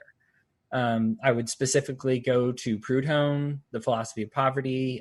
He was a non-government, but equality was the most important thing. And you can build that society if you want. If you say, I'm willing to sacrifice a lot of these quality of life things to make sure that everybody is equal intellectually, as long as other people value that, then there's a market for it. Even if it's small, there's a market for it, because you can meet people and build it and decide to build an a society where that's there. Now, I don't want to get into brutalism because capitalism is very, very good for poor people. Now, I'm going to speak as a capitalist because that's what I am. I don't want to misconstrue a libertarian socialist thing, and so maybe it's something for a different person to ask. But let me give you the capitalist Call answer. the loser club. The loser club. Yeah, I'm proudly not part of that loser club. I kind of wish I was because I don't like the people dunking on him right now, but I'm a capitalist, unfortunately. The thing about the rich getting richer is it doesn't actually, that's not what makes the poor poorer. The idea that wealth comes at the expense of poor people is incorrect. Something that you look at when they're at kind of the fall of feudalism, when we had anarchy for a little bit, you saw what happened to the rich who were wearing the silks. There was a limited market for it. But within 20 years, pretty much everybody was wearing silk after these kings and lords were like, well, I guess you're allowed to trade with whoever you want now. Everybody's wearing silk. So what did those guys move on to? Well, they started looking at cottons and denims and starting going up above there. So what happened is the rich were still one step above in areas. Tulips is another great example. And there was a really expensive at first, and a poor person could never afford a tulip. But within 10 years, poor person can pull them like weeds from their front yard, right? And so there's a buffer behind. What happens, this is true for socialists and capitalists. I'll wrap it up real quick. Socialists and capitalists alike. What happens in an unregulated market? It generates to excess. What you know about supply and demand, when there's an excess, there's too much supply, there's not enough demand, something will become cheaper. So if the market wants to generate something to excess, right, like cotton or tulips or whatever it may be, that means eventually it will be free or cheap, right? This is true of housing. This is true in food. We here in America, don't know if you knew this, we actually destroy about 50% of our raisin and grape supply to keep it artificially expensive. It's cartel. There's a big Cato. Cato actually is dealing with the litigation. They do podcasts about it, but you can read about it there. But to keep food more expensive, we actually have to destroy some of it because we have too much of it. And what happens is if it becomes cheap, that's bad for government economy because they don't spend as much and it doesn't look like the economy is big. But for your average poor person, if grapes are and raisins are supposed to be free, I mean, you can't tell me that doesn't help them. If you're telling me that clothing could basically be free if we didn't create these artificial constraints, that's the problem with the central is these rich class will buy out a government and make them do things that benefit them and consolidate them. You take that out of the way and they've lost their authority in order to make what the market wants to do, which is take all these luxuries and make them cheap. There you go. All right, Jeff, does that clear up those two questions for you, or do you have more based around those specific questions? No, I think that clarifies things for me. All right, good. So I'm hoping somebody has an answer to number 4 because I don't know. Go ahead and ask number 4. Number 4 was how does currency / central banking work? Is gold the standard? Is cryptocurrency the answer? All right, the caucus is lining up to answer. Harry is rubbing his hands They're all together. getting excited over there, biting at the bit. Bitcoin. Go ahead, Harry. What's your answer?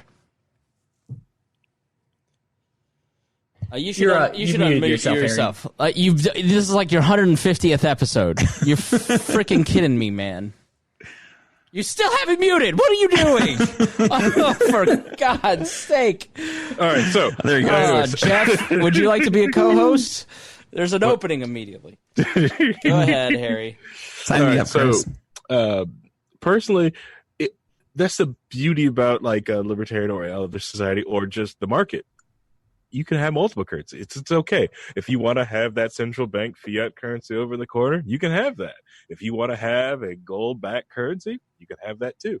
If you want cryptocurrency, you can have that too. You can have any version of cryptocurrency. Harry, and maybe if you can't answer this, somebody else can. But let's get really fundamental and just like, why do we have a problem with fiat currency? And what does that even mean? Because I think that term probably is going over Jeff's head a little bit.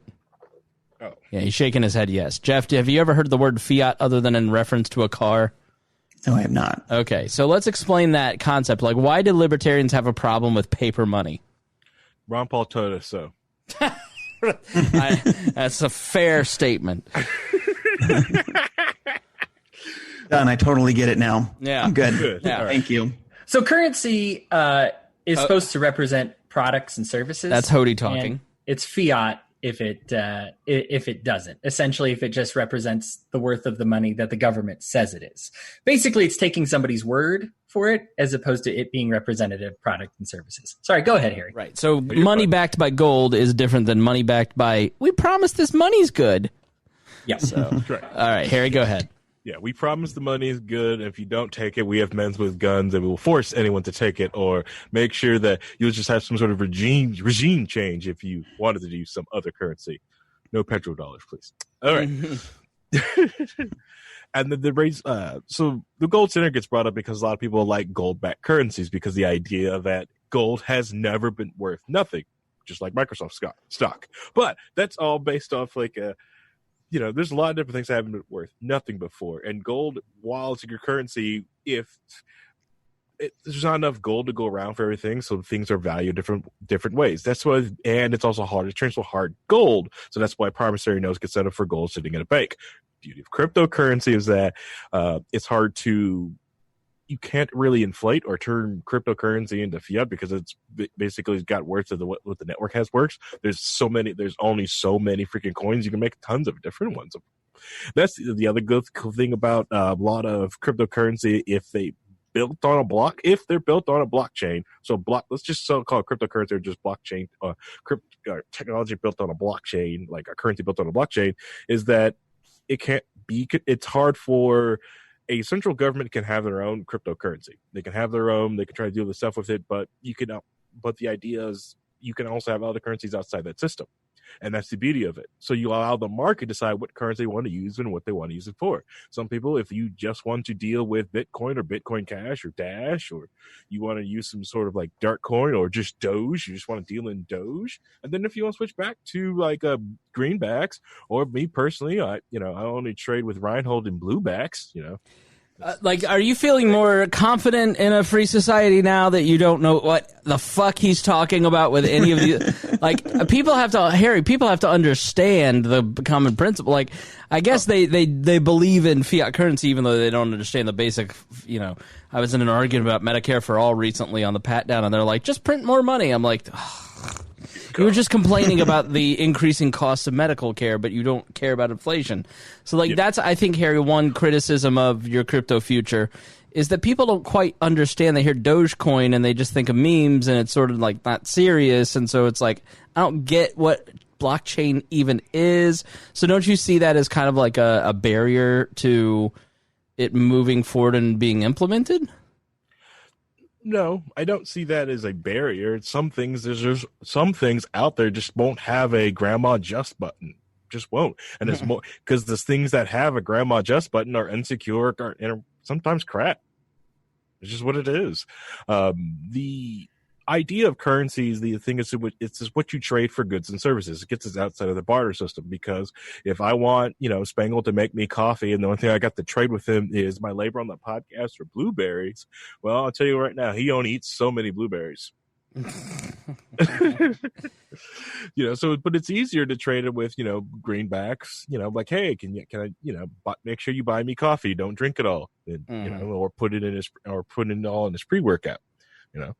But that's all. And all cryptocurrencies is just that in a digital math form. So instead of it being physical in front of you, which you can do if you form a paper wallet, which is risky and hard. It's not hard to do. It's just risky because now it's paper. But so, all right, got to hit myself on that one. All right, so Jeff, is any of the? Are you following? Are you tracking Harry, or do you have more questions? Like, is he like the crypto stuff? Do you just go, huh?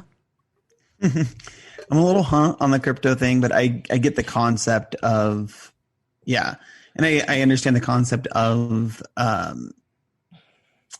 like goods and services being exchanged and going back to that like core belief. But yeah, so I guess I just trying to figure out how that translates to present times. Okay. Or how about this? Let's take it to an internet marketplace. Right now, let's say you have an internet marketplace and you're selling your ice cream on the internet, right? Let's say you have a revolution where you can just pack it, ship it, give it a FedEx, send it anywhere else in the world, right? So now you're having to deal with people from other world. Are you going to not sell someone in the EU because they just have euros? Yep, you're going to go through a money exchanger, exchange it to the currency that you want. You're just going to take it, and accept it. So it's like that. And then you've got, so if the world currencies you've got out there that you can trade in and for your own goods that you create. Now, what it does is that competition in the market makes so certain people, let's say, state actors don't artificially devalue or artificially value their currencies. You make sure they don't artificially inflate or deflate their currencies, because it won't be, it's hard to trade it on the world stage. Either no one wants to take it, or you make it so everybody wants to take it. So that's why everyone wants to take the U.S. greenback, because and why it's a world reserve currency, because everybody wants it. Yeah, they believe into its safe secureness that this dollar will always remain a dollar, just about whatever happens. Let's go to Rhinehold next. We haven't talked to our buddy in a while. So just kind of get into this a little bit at a more basic level for me to kind of start with. The idea of currency, the idea of having something that we use to as a placeholder, right? So if I've got a bunch of goods and you've got some services and we want to trade them, I may not need your exact services, but somebody else does. So I can use this placeholder to say, okay, this is kind of worth this. We agree on what this is worth. And it's an efficiency move. These different... Yeah, it's an efficient way to kind of supercharge things, So you're exchanging 15 hours of labor for that turnip, as opposed to I worked 1 hour for one turnip and 2 hours for two turnips. Right, and so this allows the society to kind of exchange goods and services in a more efficient way. And all of these things we're talking about, whether it's paper currency, whether it's gold, whether it's cryptocurrency, all of these are all the same in that regard, that they are just placeholders. And we have to, their value is only as much as we agree that it is. So I have to agree that it's this much, and you have to agree that it's this much, and this other person has to agree to that in order for it to work, right? So I think in a libertarian society, how that happens is going to work itself out one way or the other. People are going to agree to use this, or they're going to agree to use that. And there's going to be different options, right? So you're going to have different states or different communities primarily using a different type of currency than maybe another state or whatever. But then you just have exchanges set up, right? So you can have exchanges to take care of that, like we do between United States and Russia or Vietnam or something like that. When we want to exchange money, we just we agree on the value based off of the different currencies we're using, and we can exchange back and forth. So just like in the marketplace of other things, in the marketplace of currency, what people feel is the best currency is going to end up winning out, as long as people still feel confident in it, until the time that they don't, and it goes away and people start using something else. That's pretty much it for me on that. So that's all I got to say about that. I'm not a, I know Hodey's very, very much more into the economics, and Harry both too on that sort of thing. I just know that a lot of times we talk about this stuff in a really deep way, and we kind of argue over the cryptocurrencies, over whether we have gold standards and the Fed and all that stuff. But really, it all comes down to, what are we going to agree to use? As long as a value is assigned to it and we agree to it, that's what'll work. Yeah. Jeff, any comments or questions? I want to make sure you feel free to jump in if you hear something you're like, hey, can you clarify that? But I know people don't feel comfortable, so I always try to give you an opportunity. So I have no problem jumping in. Right. So yeah, no, it's clear. All right, Hodey, anything you'd like to say about this?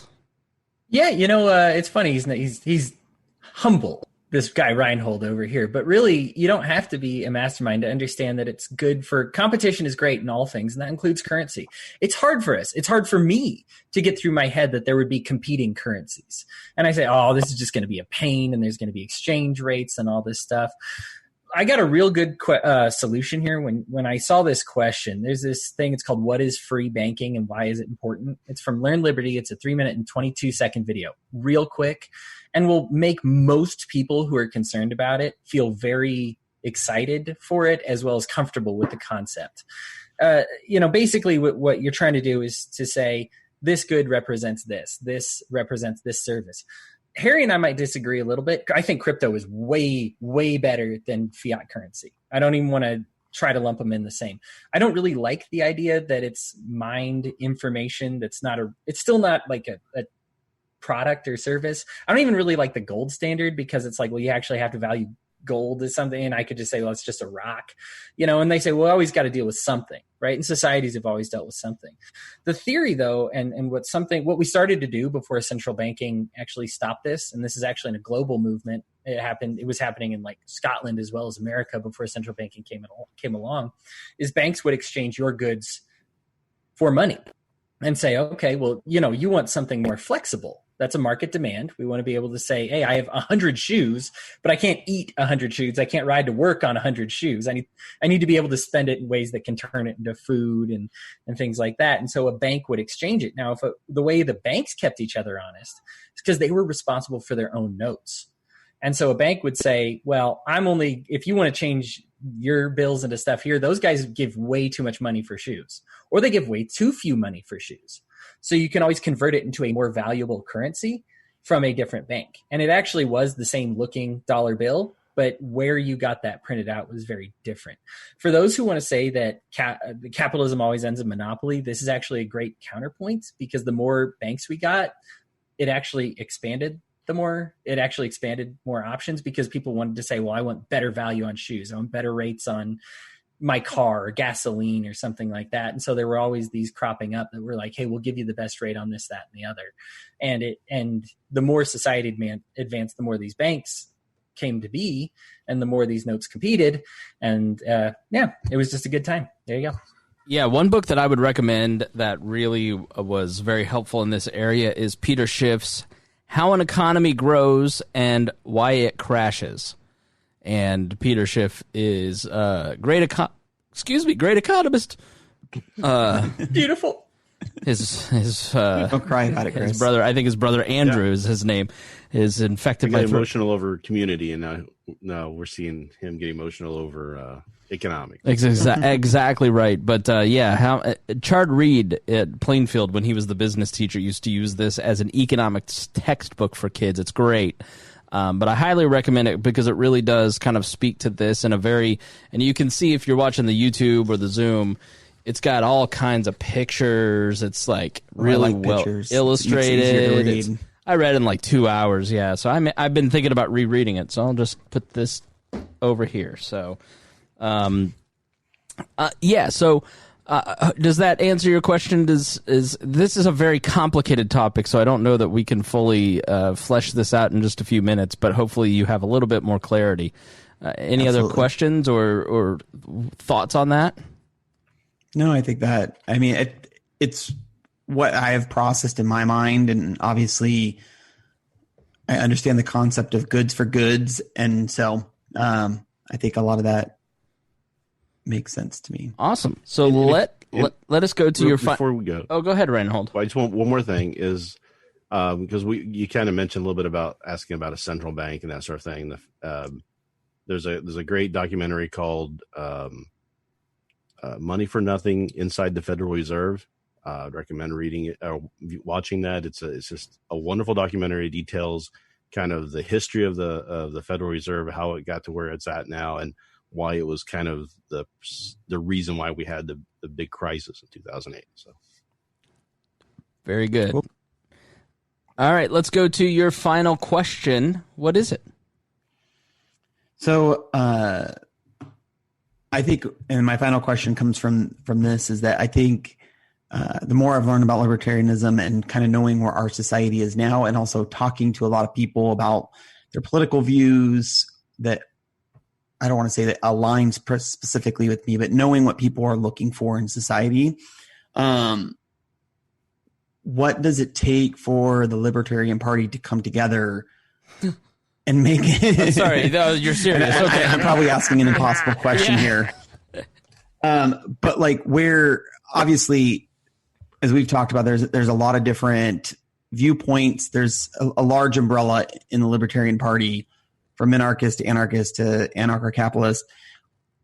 How do we at least move the dial in the right direction and come together as a party to take this opportunity right now where we're in a society that, like, I think a lot of people, and I will say that what really brought me into libertarianism is that I was a belief for open borders. I believe that our country is here for immigrants. And then on the flip side of that, I believe that capitalism should exist and it's what's best for our society, and nonprofits need to step in and take care of people, and a society in that way without a government mandating or controlling those type of things is better for everyone. And I think 90% of our population in the United States right now would probably agree with that, at least from my viewpoint. Now, I have a California viewpoint, so maybe it's people around me. But how do we as a party come together to take this opportunity where I think nobody really believes in either side of the aisle, as far as Democrat or Republican, and at least get a message that can be palatable to the general public and start the process down that way to a more libertarian society. So I'll take this one first, and then you guys can jump in after I've given my monologue, okay? I think, and you tell me if I'm wrong, Jeff, but I think the We Are Libertarians approach of people first is incredibly important, because I think that the idea that we're here, we're not trying to push a political party or a political figure. We're not here trying to push abstract ideas. We're not trying to push economics.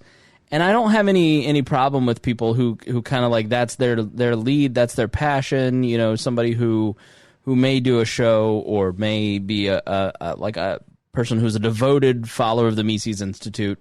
What tickles their fancy is economics, and that's never really been something that I know a ton about. And I'm reading Thomas Sowell's Basic Economics right now, and Milton Friedman's Capital and Freedom, and I'm like rereading the same things. I just don't have that brain, right? But I have a people-oriented brain, which is, I think, is one reason like why Rhinehold and I get along, is we understand politics and we understand people, and we enjoy talking about that, and we enjoy the games of it, and we enjoy the, that aspect. I was thinking of that today about Rhinehold. I was like, what he really gets, in what I think most of the hosts gets, like Hodey and Harry and everybody that contributes, is like, and Ryan, like if you go back and listen to my Path episode with Ryan, it's like, I don't agree with him on several different things, but he's people first. And that's what's really important, is that, when I'm on the pat down, and we just did an episode arguing for our patrons about Medicare for all, and like they wanted to push me into the camp of it's all about money and it's just greed, that you can't say you can't afford it because that's greedy. And I'm like, no, you don't understand. It has nothing to do with money, because I don't generally care about money. I'd be probably a lot spammier with We Are Libertarians and do more of the pyramid scheme stuff than I do. It's about people like Jeff who listen to this program and go, man, I connect with that. Well, Jeff, why do you think you connect with We Are Libertarians? What is it about us versus other libertarian outlets that you connect with? What have you thought about that on that level? Yeah, and I think you hit the nail on the head, that it's about the people. And I'm kind of asking this question, like I have my answer, obviously, for how this moves forward. And so I'm kind of just putting that out there as like, where, like, to get other viewpoints, then ultimately where can we take that? Because I think I look at it as, especially where we're at now, and I think, Chris, you take it the same way, of evangelizing. If you're like fire and brimstone, people aren't attracted to that. But if you come alongside people and create relationships with them and build a trust in yourself, then you do that. And what I see a lot from the Libertarian Party is not that. It's funny hats, big ties, wearing a boot on your head, those type of things, and saying, everything needs to burn down. I mean, even if I go back to music that I've listened to, like anarcho punk rock that I used to listen to in high school, like even that is very, for being a non-aggressive party, are very aggressive towards those things. And like, and so how do we ease people into that direction and have them understand that? Because I think a lot of people would really probably fall in line with a lot of the ideals if it was approached a different way. Yeah, and so I think where I've developed this is just my Christian beliefs are a huge part of it. I think if you have to take interest in the welfare of the person that's in front of you, and how do you scale that? And second has been in politics, reporting and media, and just talking to people. That's why we did, and still would like to do more of the cost series. Just look at our RSS feed for the word cost.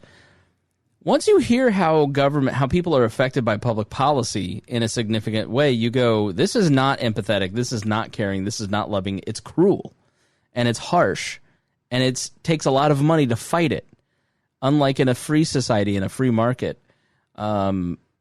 And I think when you start to couch things in, this is not me trying to get over on you, this is not me trying to sell you something that is in my best interest, this is not me trying to scam you to vote for my candidate, this is literally just me going, I see people getting hurt with government and I want to stop that. And people go, okay, I don't agree with your solution. Just like the conversation about Medicare for all, it's like, they don't agree with my solution, but they kind of started to. Because they were like, okay, I sort of see how, because in the conversation they were like, we got to care about people. We got all the same stuff you hear from people who are, more Bernie supporting folks or Democrats about Medicare for all, and the same sort of things that you see on a daily basis. And they're like, but these billionaires should get one yacht instead of two. And it's like, it's not about that. Like, the reality is that if you had a free market healthcare system, empathy is empowered. Where one of the co-hosts told a story about, being in a car and with her dad, and basically said, he didn't have insulin and we couldn't afford the insulin shot, and the druggist gave them his prescription to save his life. And I'm like, that's an example of that one-on-one personal interaction where empathy took over. And the system didn't matter because there was a hurting human being in front of them. Now, how do we do more of that? Because a government agency that's only open 9 to 5 isn't in the drugstore, and you're not able to get a hold of them to figure this stuff out. And really, neither are you with giant multinational corporations. So let's tip that over to the other side. So how do we start to scale this down in a lot of ways? And try to find ways, and I view that the same way with politics and media. How do you support independence, and how do you support close conversations? And it begins with you starting to invite that into your life, and that begins with you being comfortable with yourself. And I joke about my own insecurities, and I joke about a lot of that stuff, but I'm not afraid to come in front of this audience and say, I'm a human being, I've gone to therapy, I struggle with these things. And some of those episodes are always the ones where people write in and go, man, thank you so much. I've been thinking that and I felt so alone. And so the more we kind of are putting ourselves out there and taking little risks to talk to people, and talk to people in a way that isn't hostile, that I just don't engage in debates. Like, if somebody is trying to trick me, if somebody's trying to trap me, if somebody's trying to be hostile, I don't have time for it. I'm an adult. But if you have a question, if Jeff comes to me and has a question, then I'm going to talk to you about it. But if you want to come and you want to argue and call me a Trumpetarian or a liberal loser clubtarian, like, I just don't have time for that. Like, I want to get along with everybody. And, my interest is in just loving someone in front of me. And I think you'll be a much more successful human being if you really start with, I'm not trying to sell you on anything. I'm trying to understand you. And then I want you to understand me. And then how can we kind of get to the middle? Like, I don't think I changed their minds on Medicare for all, and they're not going to change my minds. That's fine. But at least they walk away knowing I don't believe what I believe because I want to hurt people or steal stuff from them. They now understand that I believe what I believe because I don't think that it's the most caring and empathetic system to have centralized healthcare, right? And so, but I had to put myself in that situation. I had to make the choice to be uncomfortable and have that conversation. And secondly, I had to study. I had to have points. So when the conversation that we didn't prepare for, it just came up, I had points. So I'm not just sitting there kind of going, because it's easy to make the Like in the case of Medicare for All, it's easy to make those points. Like if we need government to be empathetic, it's like, but it's hard to make the opposite side because it's not fashionable. And so, first, choose to make yourself uncomfortable. Choose to put yourself out there. Second, study, pay attention, learn. But the reality and the answer to your question, it is you have to do something. You, listener, have to take part in something. It isn't those other guys need to behave. The fakeitarians, they need to behave. Oh, the Mises Caucus, they need to behave. Like, I don't get into all that. Like, the reality is all I can do is control myself and make sure that I'm inviting everybody on We Are Libertarians. And if they come on, they're respectful and nice people. And if they have said something that is problematic, challenge them on it. Give them a chance to explain themselves. Try to understand why would they take that position. I just think that open dialogue ends up being healthier in the long run for the movement and healthier in the long run for human beings. Harry, you've kind of been leaning in. What do you have to say? How do we fix the movement? How do we make it better?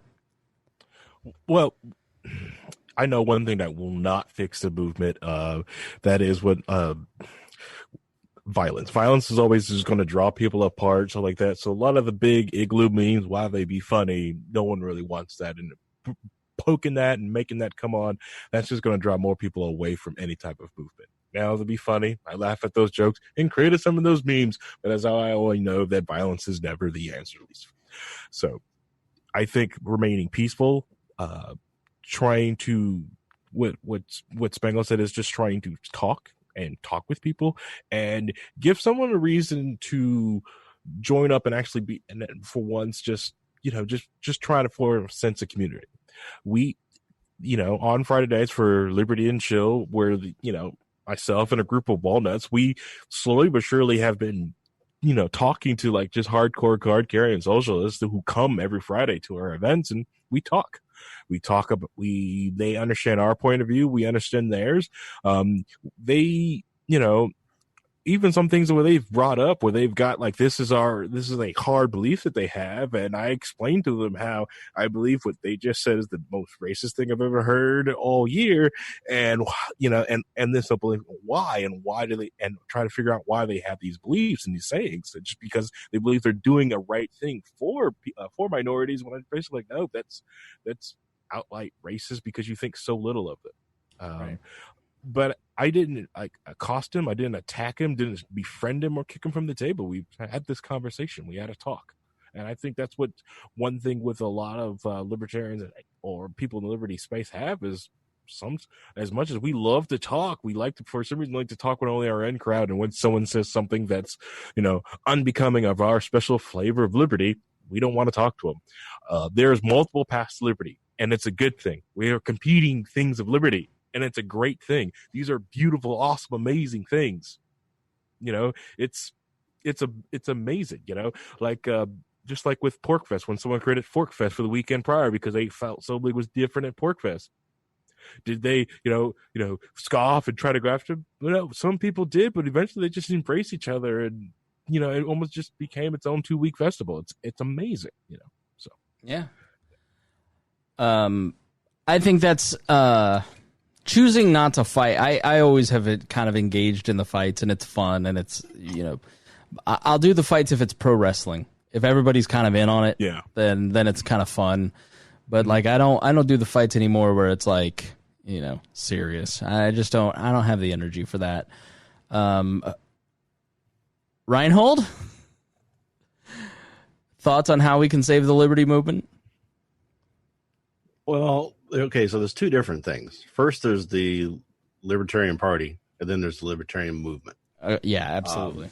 So there's really kind of two ways to think about this, right? But really what you want to do, if the main goal is to advance liberty, then that can only be done by going out and advancing liberty. And I'm not talking about going out and being like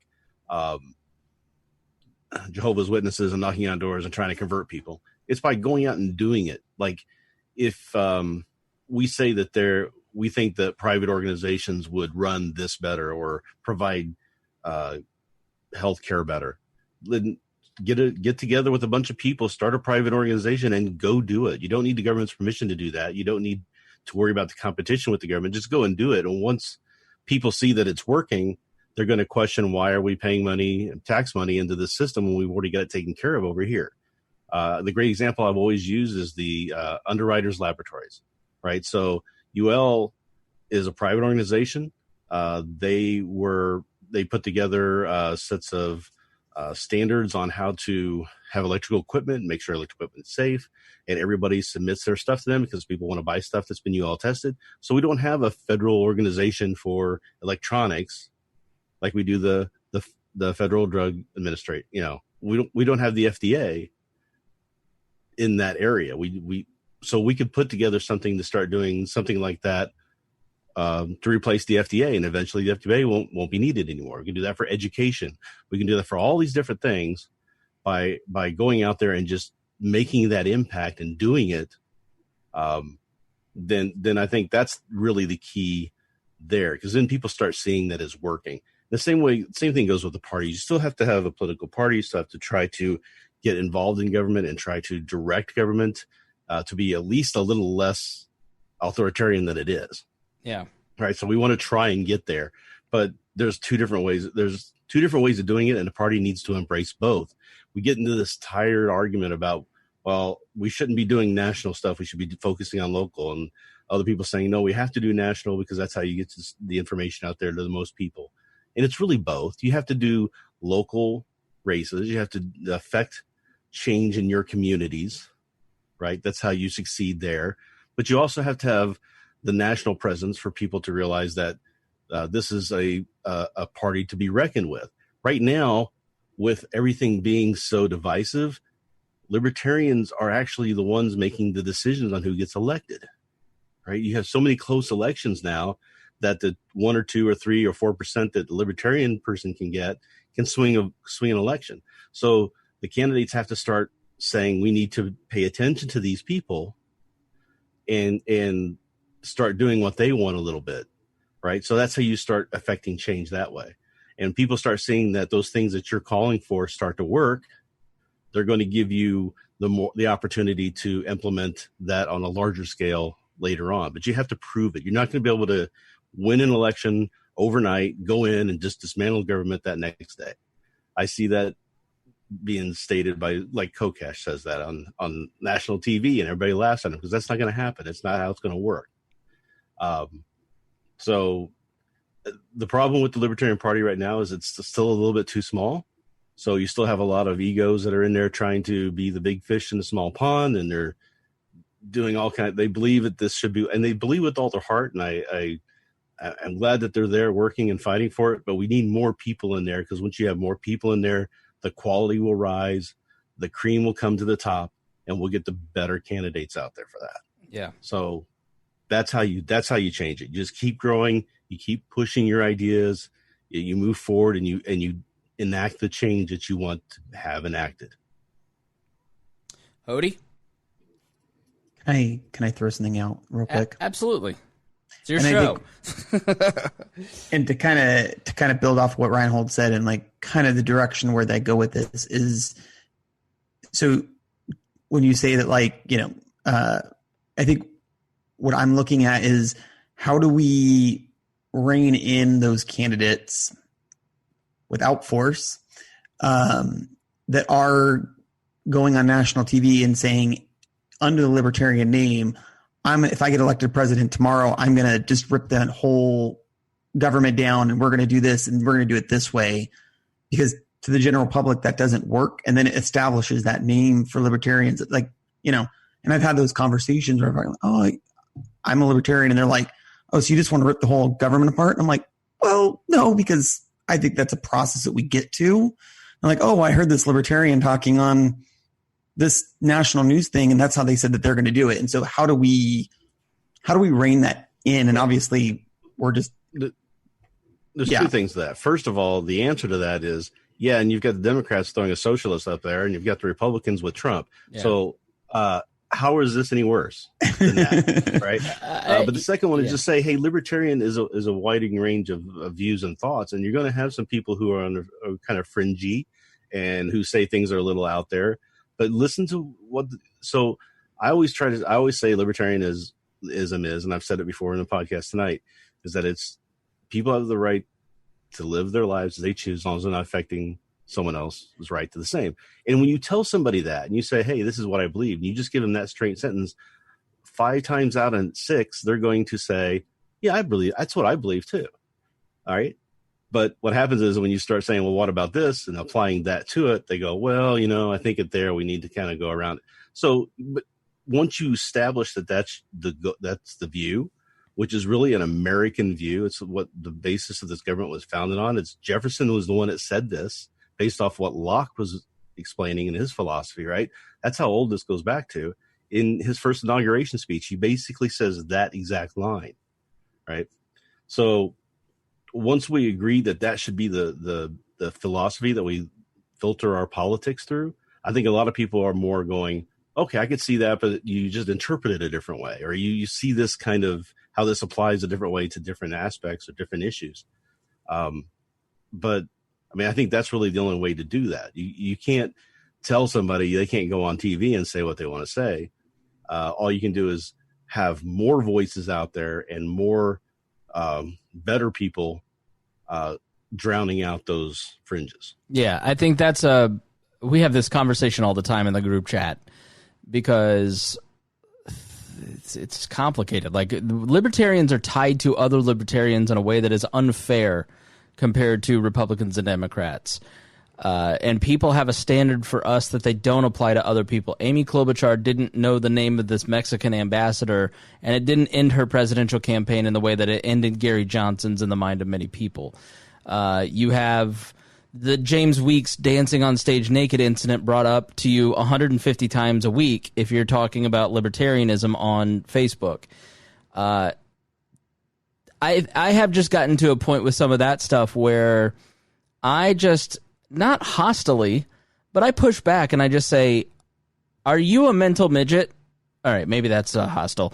But are you, like, do you have a low IQ? All right, maybe I'm still wrong. Like, when somebody brings up James Weeks, I just know that's a dumb person. Like, you're just not interested in having a real debate or having a conversation, or you're not interested in anything I have to say. You're interested in just protecting your tribe and mocking mine. Okay, let's do that then, because I'm a professional communicator and I work for a comedy show and I will wreck you. There's just like you have to at a certain point go, yes, every group of people has infighting. The Vatican has infighting, and they think that they're the literal voice of God. There is any group of people has infighting. And if you are so unsophisticated and immature that you can't see the ideas because you're turned off by the arguing, then you're the problem, not the people who are fighting. Like, yes. Stop making apologies for other libertarians. You don't have to own that. You don't have to take responsibility for that. It's ridiculous if you do, because it's not about you. It's about other people. Like, we take too many opportunities to apologize for other libertarians because we have this complex in the libertarian movement where we need people to like us. I don't know Lincoln Chafee from Adam. I have not studied him. I don't know if I'd vote for him or not. I mean, I'm just going to go out on a limb that Lincoln Chafee versus Bernie Sanders versus Donald Trump. I'm probably taking Lincoln Chafee, right? But what was I talking about? I forgot, total brain fart, because I messed up Donald Trump's name and then I started thinking about that, and now I have no idea what I was talking about. What was I talking about? Help me. Kibbe on Libby. That's what you were. Kibbe on Libby. Yes. You're talking about people, and it's all about the people, right? Right. Like, making excuses to not be libertarians. Yeah. Why we're a joke. Don't apologize to those people for those people, because you don't have to. Right. If you study Lincoln Chafee and you like Lincoln Chafee, and the fashionable thing in the libertarian movement is to not support Lincoln Chafee, then support Lincoln Chafee and grow a pair and create the lane for Lincoln Chafee supporters. The people, and that's what I've actively chosen to do with Gary Johnson. If you think Gary Johnson was a bad candidate in 2016, there are some arguments that he didn't run a good campaign or he wasn't prepared to be president. I've made those arguments. But if you think that his campaign was a failure, then I'd like you to fly to the state conventions of the libertarian parties that are going to have ballot access for the first time in their history because he got 3% instead of 1%. You're just a bona fide idiot if you don't think that that's a success. And at a certain point, you have to grow up if you're making those arguments. If you're making the James Weeks argument, oh, you're not serious because they dance naked on stage, grow up. And don't be afraid to push back at people, because create the lane. And don't be afraid to be the person. If you have trouble creating that lane, go read Braving the Wilderness by Brene Brown, and it will help you. It's all about standing up for what you believe in. If you think Jacob Hornberger or Vermin Supreme or Lincoln Chafee's the best person, say it. People, that's one thing that Miss Pat has taught me on the Pat Down, is that people want you to tell them what you think instead of trying to be liked. And this party is so desperate. That was my point about Lincoln Chafee. They'll pick Bob Barr or Gary Johnson or Lincoln Chafee or some other party's retreads, not because he's the best candidate or because he's the most ideological, because he'll get the best media coverage. And the political establishment might take us a little more seriously and might like us a little more. And that's where the criticisms of Gary Johnson are right. Why choose another old white dude who's milquetoast, who's going to get us ugh. I get it. I totally get that argument. Because the Libertarian Party is a lot like the Republican Party, and they're desperate to be liked. We got Chuck Norris. Charlie Daniels likes us. We should make him Vince Vaughn is saying nice things. Oh, shut up. Grow up. Republicans and Democrats have this inferiority complex where they do stupid stuff because they think that they're going to be liked by the media and liberals and Hollywood, and it's not going to happen. The universities are never going to fully support libertarian ideas. Sorry, they'll like you better than Republicans and Trump. But if you're a libertarian president, you think they're not going to treat you exactly like they've treated Donald Trump, and you'll always be the goat. You'll always be the idiot. You'll always be the one that's criticized. That's the reality of it. And so you have to be tough. You have to have a backbone.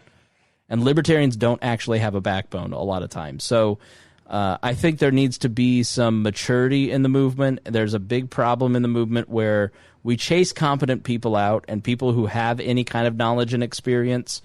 We get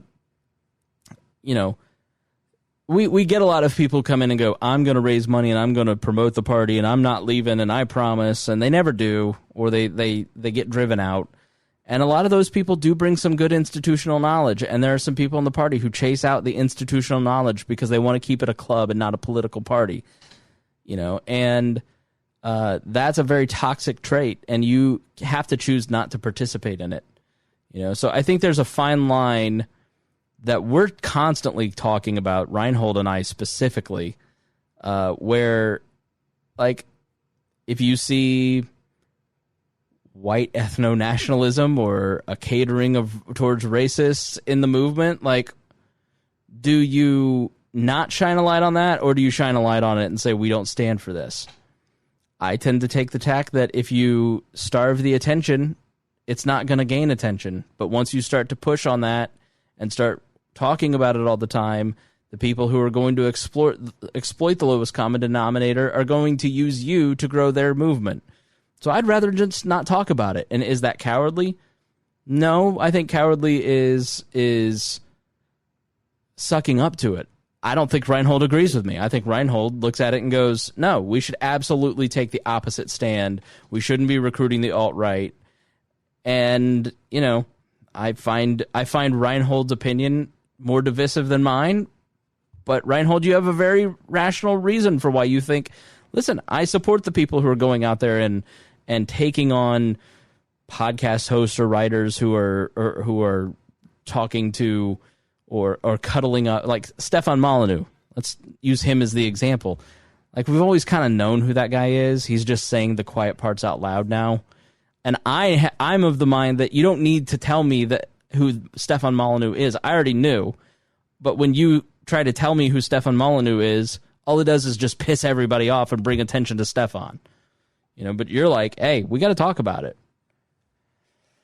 Well, and my view on that too is if people are coming in and saying, hey, we should be emulating Stefan and getting more of his people in here, that's when you push back on it, right? Just because Stefan's out there and it exists, don't care. That's his whole thing.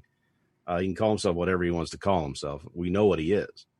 But it's when he's starting to be used as a recruitment tool, that's when I get a lot of concern and pushback on, right? I want that out of the party. We've been fighting that since the New Fusionism back in the late 90s. Or early 90s, actually. What is New Fusionism? So New Fusionism, there was a Fusionism and Rothbard that was originally around where Republicans were trying to get people into their party, and it kind of failed. But Rothbard decided to try this thing called New Fusionism, where he would try to appeal to the old right, as it's called, right? So the old right was getting disenfranchised because the neocons were coming in, and they were trying to make the compassionate conservative, be a thing. And the old right really kind of translate more into what the alt-right is now.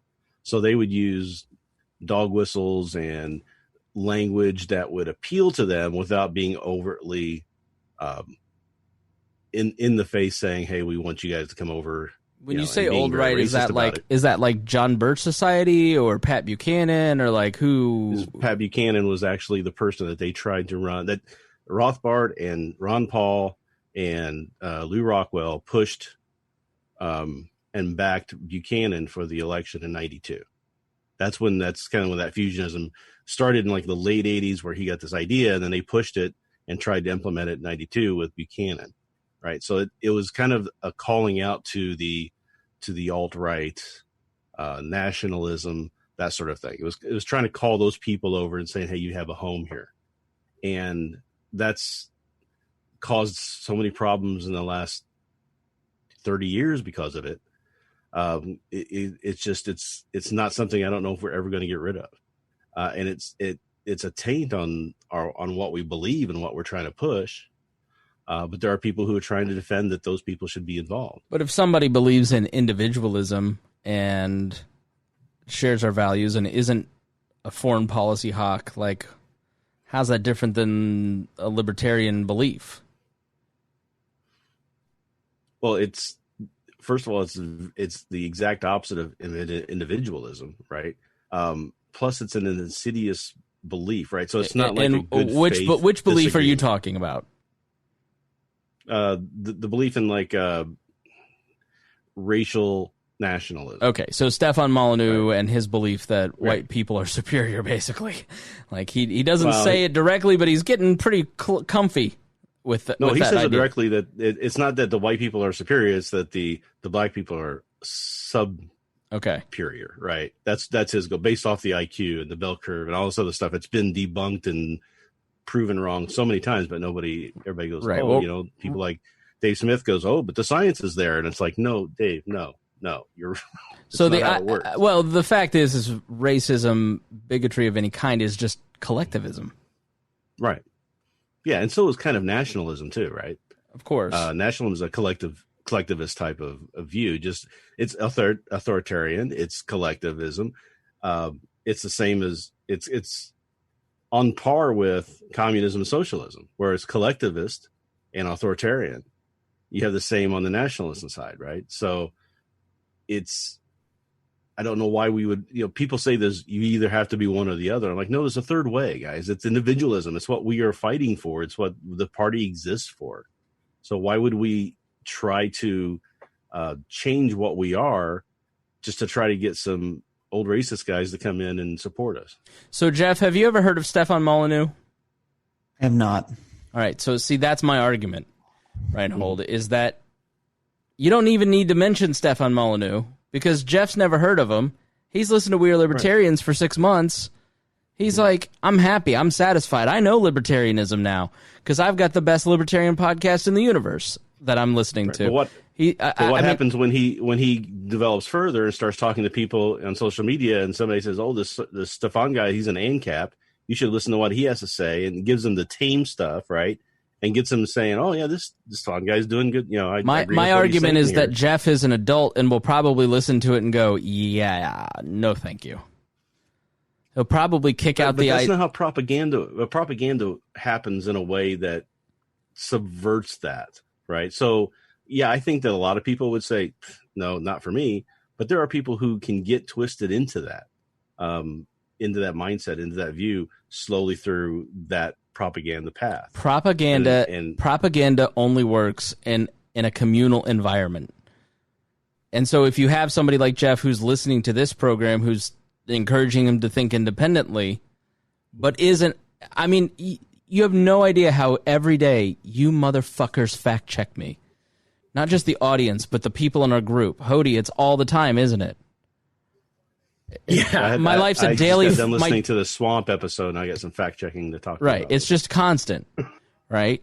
Because Jeff, I would imagine that one of the things that you like about the show is that we're independent minded, right? We want you to think about your life and what you think, and then draw your own conclusions. Absolutely. Yeah, and all right, settle this argument, Jeff. All I'm doing is providing information, though. That's what I'm saying. Is I'm not telling anybody they can't like Stefan. Yeah, but all I'm saying is that this is what he's about. The unintended consequence. What you might be getting. The unintended consequence is that you become the loser brigade that monetize the haters, and then you're growing the resources and the tribalism that exists in Stefan's Twitter feed. You're giving him a foil, and if you take this is the argument that I've had about Trump the whole time. Somebody, wrote me in the Discord, and I'm like, no, my argument is that controversy is the oxygen that Donald Trump breathes. And so if you take away his oxygen by not making him controversial, he goes away a lot faster and loses his power. But if he can monetize you and turn you into a foil, he's going to be a lot more successful. So, Jeff, go ahead. Or you normalize that behavior. Right, and because you're not calling it out, you normalize it, and it becomes part of the society. Here's why you're not right: because we have never had more fucking articles, podcasts, newscast. Like they're arguing against Trump more than ever before. This is not who we are for 5 years now. It's more normalized than ever before. I don't think it's normalized. I think there's going to be there's backlash that's coming that people aren't seeing. I think the word is not normalization; it's numbness. And numbness has set in because when Trump farts, it's the most evil fart in all of history. And several, never mind, I'm not going to go there. Well, I won't make gas reference. Jeff, settle this argument. I mean, you're a very smart individual. Like when you hear us talking about this stuff, do you lean one way or the other? I don't think for me that I lean one way or the other. And I think kind of this back and forth that's going on now is kind of the exact point of what I'm looking at with the Libertarian Party. And I know the complication comes from, which is what I appreciate about it, is that individualism. And so how do we bring those individual ideas together to hit somebody that's not as smart or not as, versed, but believes in the general pillars of the libertarian ideas? Like, how do we bring them in without outcasting them or without them seeing that obviously debate, because there is that individualism? That makes sense. Sure. How do we not, how do we not stigmatize the 10 people that actually look our way? Yep. Anybody? And maybe it's not an answer to, maybe it's not a question to be answered now, but I think for me, I'm looking at it to what can I do in my society? And obviously in smaller circles, it's much easier. But I also believe that politically, nationally right now is a key time that the Libertarian Party could really move from a Gary Johnson's 3 to even a 5 or a 10 if we're not getting people pushed out of the Libertarian Party because they're not anarcho-capitalist enough, or they're not libertarian enough, or those type of things. And I think that's, Chris, your podcast and the group of you guys that are here has made me feel comfortable coming to this panel, where other things that I've looked at that are libertarian I probably would have never asked the question or never emailed them because I felt like, oh, I'm not libertarian enough. I'm just going to get bashed and pushed away. And so I think there has to be that understanding is even if there is the idea of individualism, that needs to extend to people that maybe aren't perfect libertarians or right in your viewpoint, and accepting them into some degree so that that party can grow. And as Rhinehold said, can elevate and make smarter voices out there that are overpowering some of the negative voices that are nationally broadcasting as libertarians. I think a big part of it is just emotional brokenness and the dysfunction of libertarians and the way that they operate. I mean, and that's why we talk a lot about like, hey, go to therapy. Like here's what an emotionally healthy person looks like, because the reality, what I really think it is that there are a lot of libertarians, and I was one of these people. When I worked for the Libertarian Party, if you criticized libertarianism or the party, I took it very personally and would react very strongly to Republican and Democratic friends on Facebook, for instance. Because it was the majority of my identity, the whole of my identity in some cases, especially as like my marriage started to break down, like that was the good thing going on in my life. So I grabbed onto it really hard, and not that that's a bad thing. Like I was at Porkfest and one guy said, if it weren't for the Free State Project, I'd probably be dead from suicide. Like this has given me a community and a place of meaning. And like, that's really good. And when you're in a really low state and you're depressed, like you need to grab onto one thing and then grab onto a second and climb your way out of that.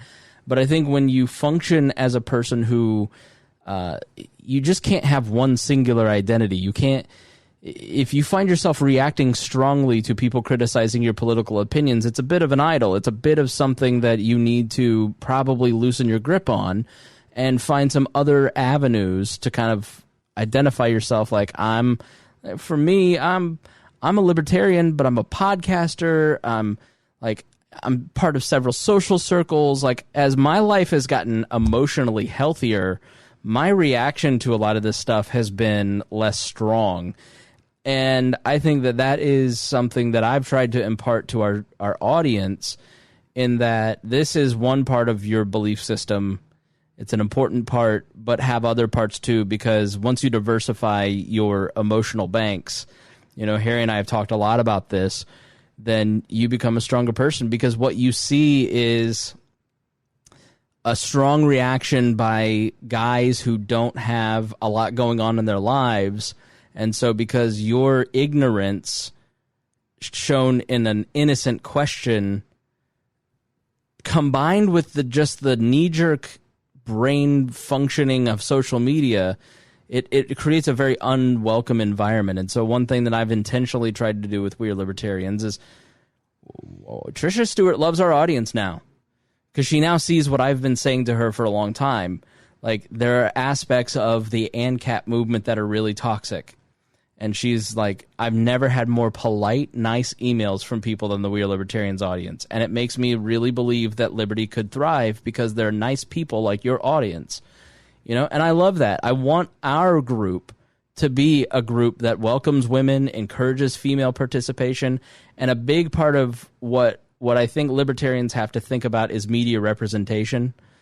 And so by having more women on, or having people of minority status, or having even a socialist come on and talk about it, it doesn't mean that you're ceding ground, or that if I have Levy on, Hodey's losing a slot. There's plenty of episodes for Hodey and Levy, right? But there's 30-40% of our audience is female, and they deserve to hear their voice represented.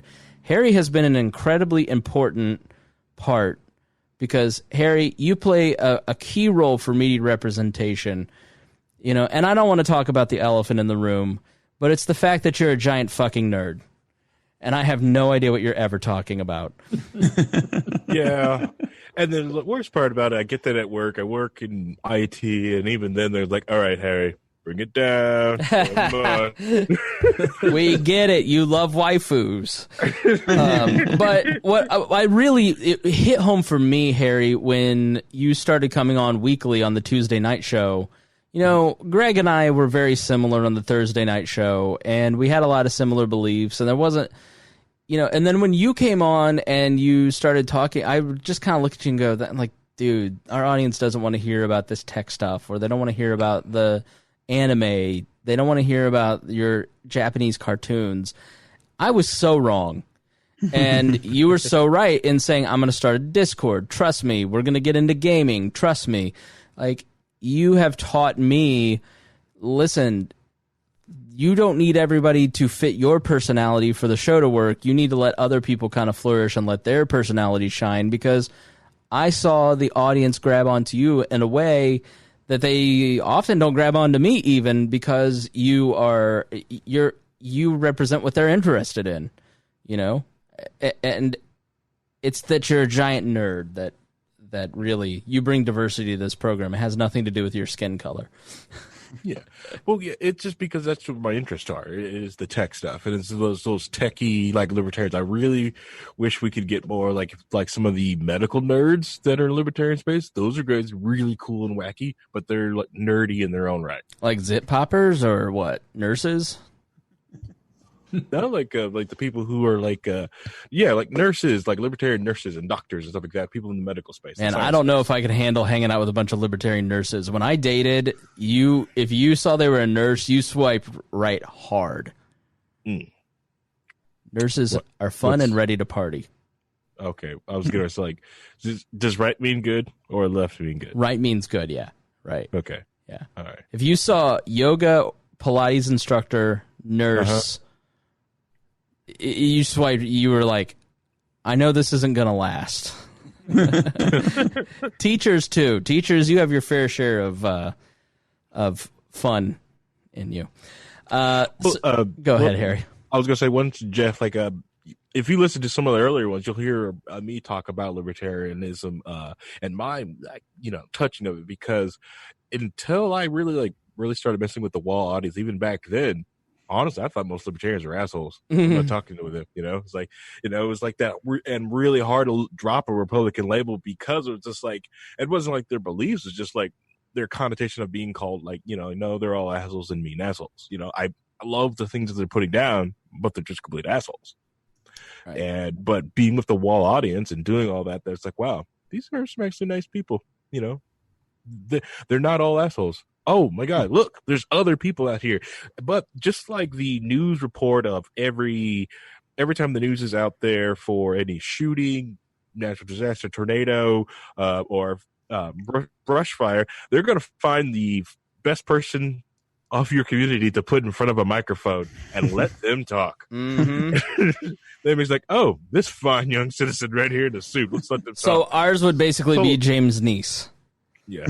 Yes. So what I'm hearing is that in order for us to really advance liberty in the way it needs to be done, with good people doing good things, is that this podcast needs to become the #1 libertarian podcast in the country. That's exactly right. You need to share. You guys out there to help us do that. That's exactly right. Already done. Exactly. Hodey's right. Well, I think, to answer your question, Jeff, we've talked around this a lot, so we'll start wrapping up here. But I think the answer is each person listening has to be intentional about creating a community in the way that they'd like to see the libertarian movement created. And you have no idea. When I started this, March 8th is our anniversary, 8 years ago, 2012. I had no idea that I would have 50, 60, 100 people come through We Are Libertarians over that time. And just friends, and people like Hodey that were just out there listening and, hitting me up and talking. And I'm like, you talk well. Why don't you come on and do an episode? And empowering him and giving him a platform. But, like, it's your responsibility to create the libertarian movement that you'd like to see. It's just people don't want to hear that, because it's easier to go, I wish that guy would stop. But you got to really intentionally, and it's sometimes a lot of work, but we're trying to make it easy for you, which is why we have wearelibertarians.com/liberty-and-chill, or /liberty-chill. We're trying to give you resources and say, hey, here's the way. Try this. Do this. You're lonely. You need friends. Try these methods. Do this. Because that's what it's going to take. Like, Harry, your Liberty and Chill group is a friend group, and you guys have socialists popping up, and you're arguing with them, and it turns into something really cool. All right. We play games. We may sit at a brewery and drink beer, not cocktails. But we actually are considering even branching out and going somewhere else out of the brewery like this, back again to try and do karaoke one time. Yeah. Korean barbecue and karaoke. But the more thing is just the camaraderie of friends. You get a lot of people in libertarian space who don't get to meet just other people in meet space, IRL. Just go out, leave your computer screen, meet some people. Yes, your friends are friends online. That's great. It's awesome. Have those friends. I want you to have those friends. So, but Jeff, there's something to be. Jeff, do you want to join our meet space? Yeah. Sure. I'm down. All right. See? Yeah. Come out in the meet space. See everybody, This podcast has gone on so long that Jeff grew a mustache. I want you all to see that. It was there at the start. Oh, look at that. So Jeff, you could do that. You could get together and kind of put Liberty and Chill together there in Fresno. Mm-hmm. I've been to Fresno once before. I was there for a week one afternoon, and it was a really nice place. So it is nice. Hot summers, cold nights. Just like my college days. All right, Jeff. We're not going to go around and do a closing. Hodey, you've been exceptionally quiet, but I am going to give you the last word to Jeff afterwards. But Jeff, what do you think? Are you more libertarian now? Like, give us a summation of kind of we've given you a lot to process, but what are your general impressions of what you've heard tonight? I think a lot of what you guys said was what I had formulated in my mind based off of what I knew and what I've learned. And so I think it was affirmation to a lot of those ideas. And so, yeah, I think I wouldn't say that I'm more libertarian 2 hours later than I was 2 hours ago, but definitely see that my formulation of those ideas and processes are going in the right direction. Cool. Hodey, would you like to give him some encouragement? You're a very encouraging person. Yeah. So I think this fifth question, it almost could have been the first question, because like, how do I actually even get started on all of this stuff? How do we even make that happen? Culture. And Harry and Chris talked about it kind of at the beginning. And this is just about love and unity. You look at the success of movements where they were a minority. Okay, because government, I mean, you can have a success in government, like ending segregation, but that only happens after the culture is overwhelmingly already done with segregation, right? They'll only ban slavery after we're like overwhelmingly done with slavery, or have a real big incentive to get rid of it, right? When government actually does something good, it's only after people have already realized pretty universally that this is a good thing to make happen. And so I can't preach enough that you just need to change the culture. I look at Martin Luther King Jr. for two big reasons. And let me give you one. Chris has talked about this on the podcast, and it's an example I used all the time. And this is that he made it so people that probably should be his enemies, he made alliances with them. Now, a lot of people in the libertarian movement will say, you're catering out. Now it's impure. You brought in all these evil people. And all that.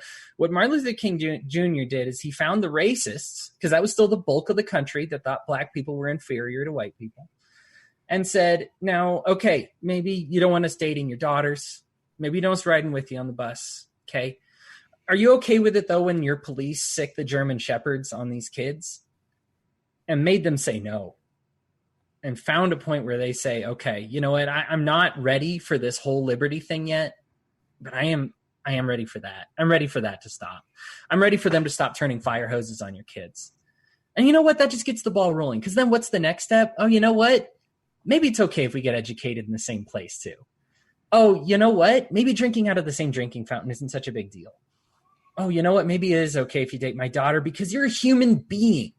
But it starts in a place. And right now we're not in a great place for liberty. I get that.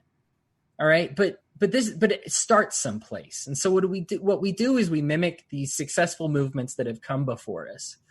And you say, look, you might not agree with me on everything, guys. We got some great, I work with somebody who does a lot of breed specific legislation and getting rid of banning pit bulls and things like that. And she, including most of the people in the group, are not libertarians, but they believe in liberty in this aspect. And we create that bridge, and we're making progress all over the country. We're getting closer and closer. We're winning that fight. We're winning the fight toward drug legalization. It's because of libertarians. It's because of liberty. The majority of the people who push this are not libertarians and don't yet recognize liberty as a good thing, but we can use them for now. And this is how it starts. And you need to be okay with a start. The second example is that from Martin Luther King Jr. is that you just you know when to pick your fights. And we kind of got talking about this about James Weeks dancing naked, and it's easy to take offense to that. And you know what? It was a dumb thing for him to do. And it's okay for you to say it's a dumb thing for it to do, but you shouldn't have to say it too many times. You know what's a more dumb thing to do? How about killing 480,000 people overseas in a war we don't need to be in? Mm-hmm. That seems a little stupider to me. That seems a little bit more dumb. You know why Gary Johnson didn't know the name of Aleppo? He shouldn't have to know what Aleppo is, because if Hillary Clinton didn't botch things up over there and Barack Obama botch things up over there and essentially create ISIS and weaponize the people, these terrorists, all right, bring it you home, wouldn't Hodey. have to Bring know what home. Aleppo is. All right, Hodey's getting Hodey. Did you drink vaccines before you started this podcast? Bring it home, man. I'm injecting right now, baby. We're going. But you see, this is what's important to recognize is they'll say, oh, this is why people aren't libertarians. Everybody's got a different reason every day. We're never going to run out of stupid people saying stupid things from every walk of life. But you can't feed into that too much. Yes, you put your foot down, you say that was a dumb thing. But you know what? I'm still more interested in liberty. I'm still more interested in that than 480,000 dead Iraqi civilians overseas. Is that okay? Is that okay? And I think most people will say, yeah, it is okay. You know, to talk about it, and let me make this positive now. Sorry, I made it negative. I know Chris called on me for positivity here. I know. If I wanted depressing scenarios, I would have called on Harry.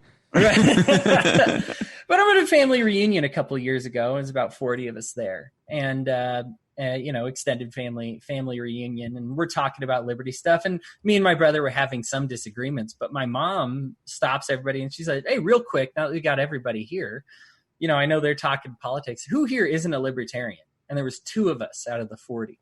And it was because of the strides that I had made in talking with my family, and that got the ball rolling. Now, I didn't talk to every single one of these 40 family members about it, but it reached one member of their family who then talked about it with their family.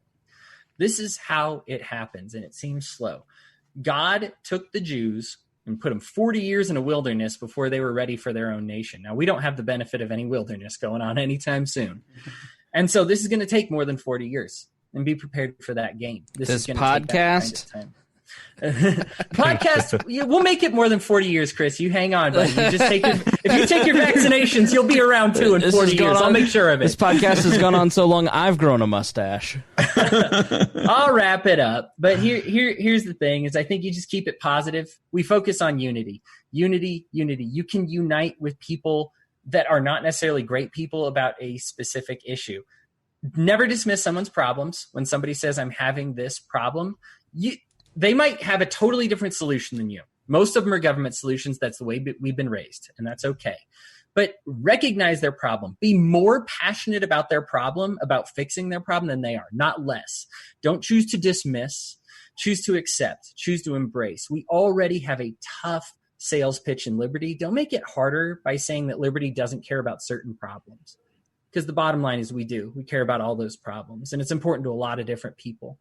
You might be only able to care about breed-specific legislation, or maybe you're only able to care about legalizing marijuana, or maybe, man, you're in food service. Maybe you only care about the mountain of legislation that makes it impossible to distribute food in a way that is expeditious and safe and important and inexpensive, right? Maybe that's where you focus. Focus on that one thing.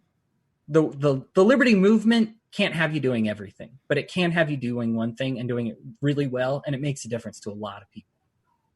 All right. Very good, everybody. Thank you so much for joining us. Jeff, thank you so much for joining us and for being a patron. Thanks for having me. Harry, thank you for being here. Thanks. Thank you. Surviving the coronavirus, but thank you. Appreciate it. Rhinehold, good to see you. You too. Harry. Yeah. I mean, Hodey. I am the opposite of Harry with the bald head here.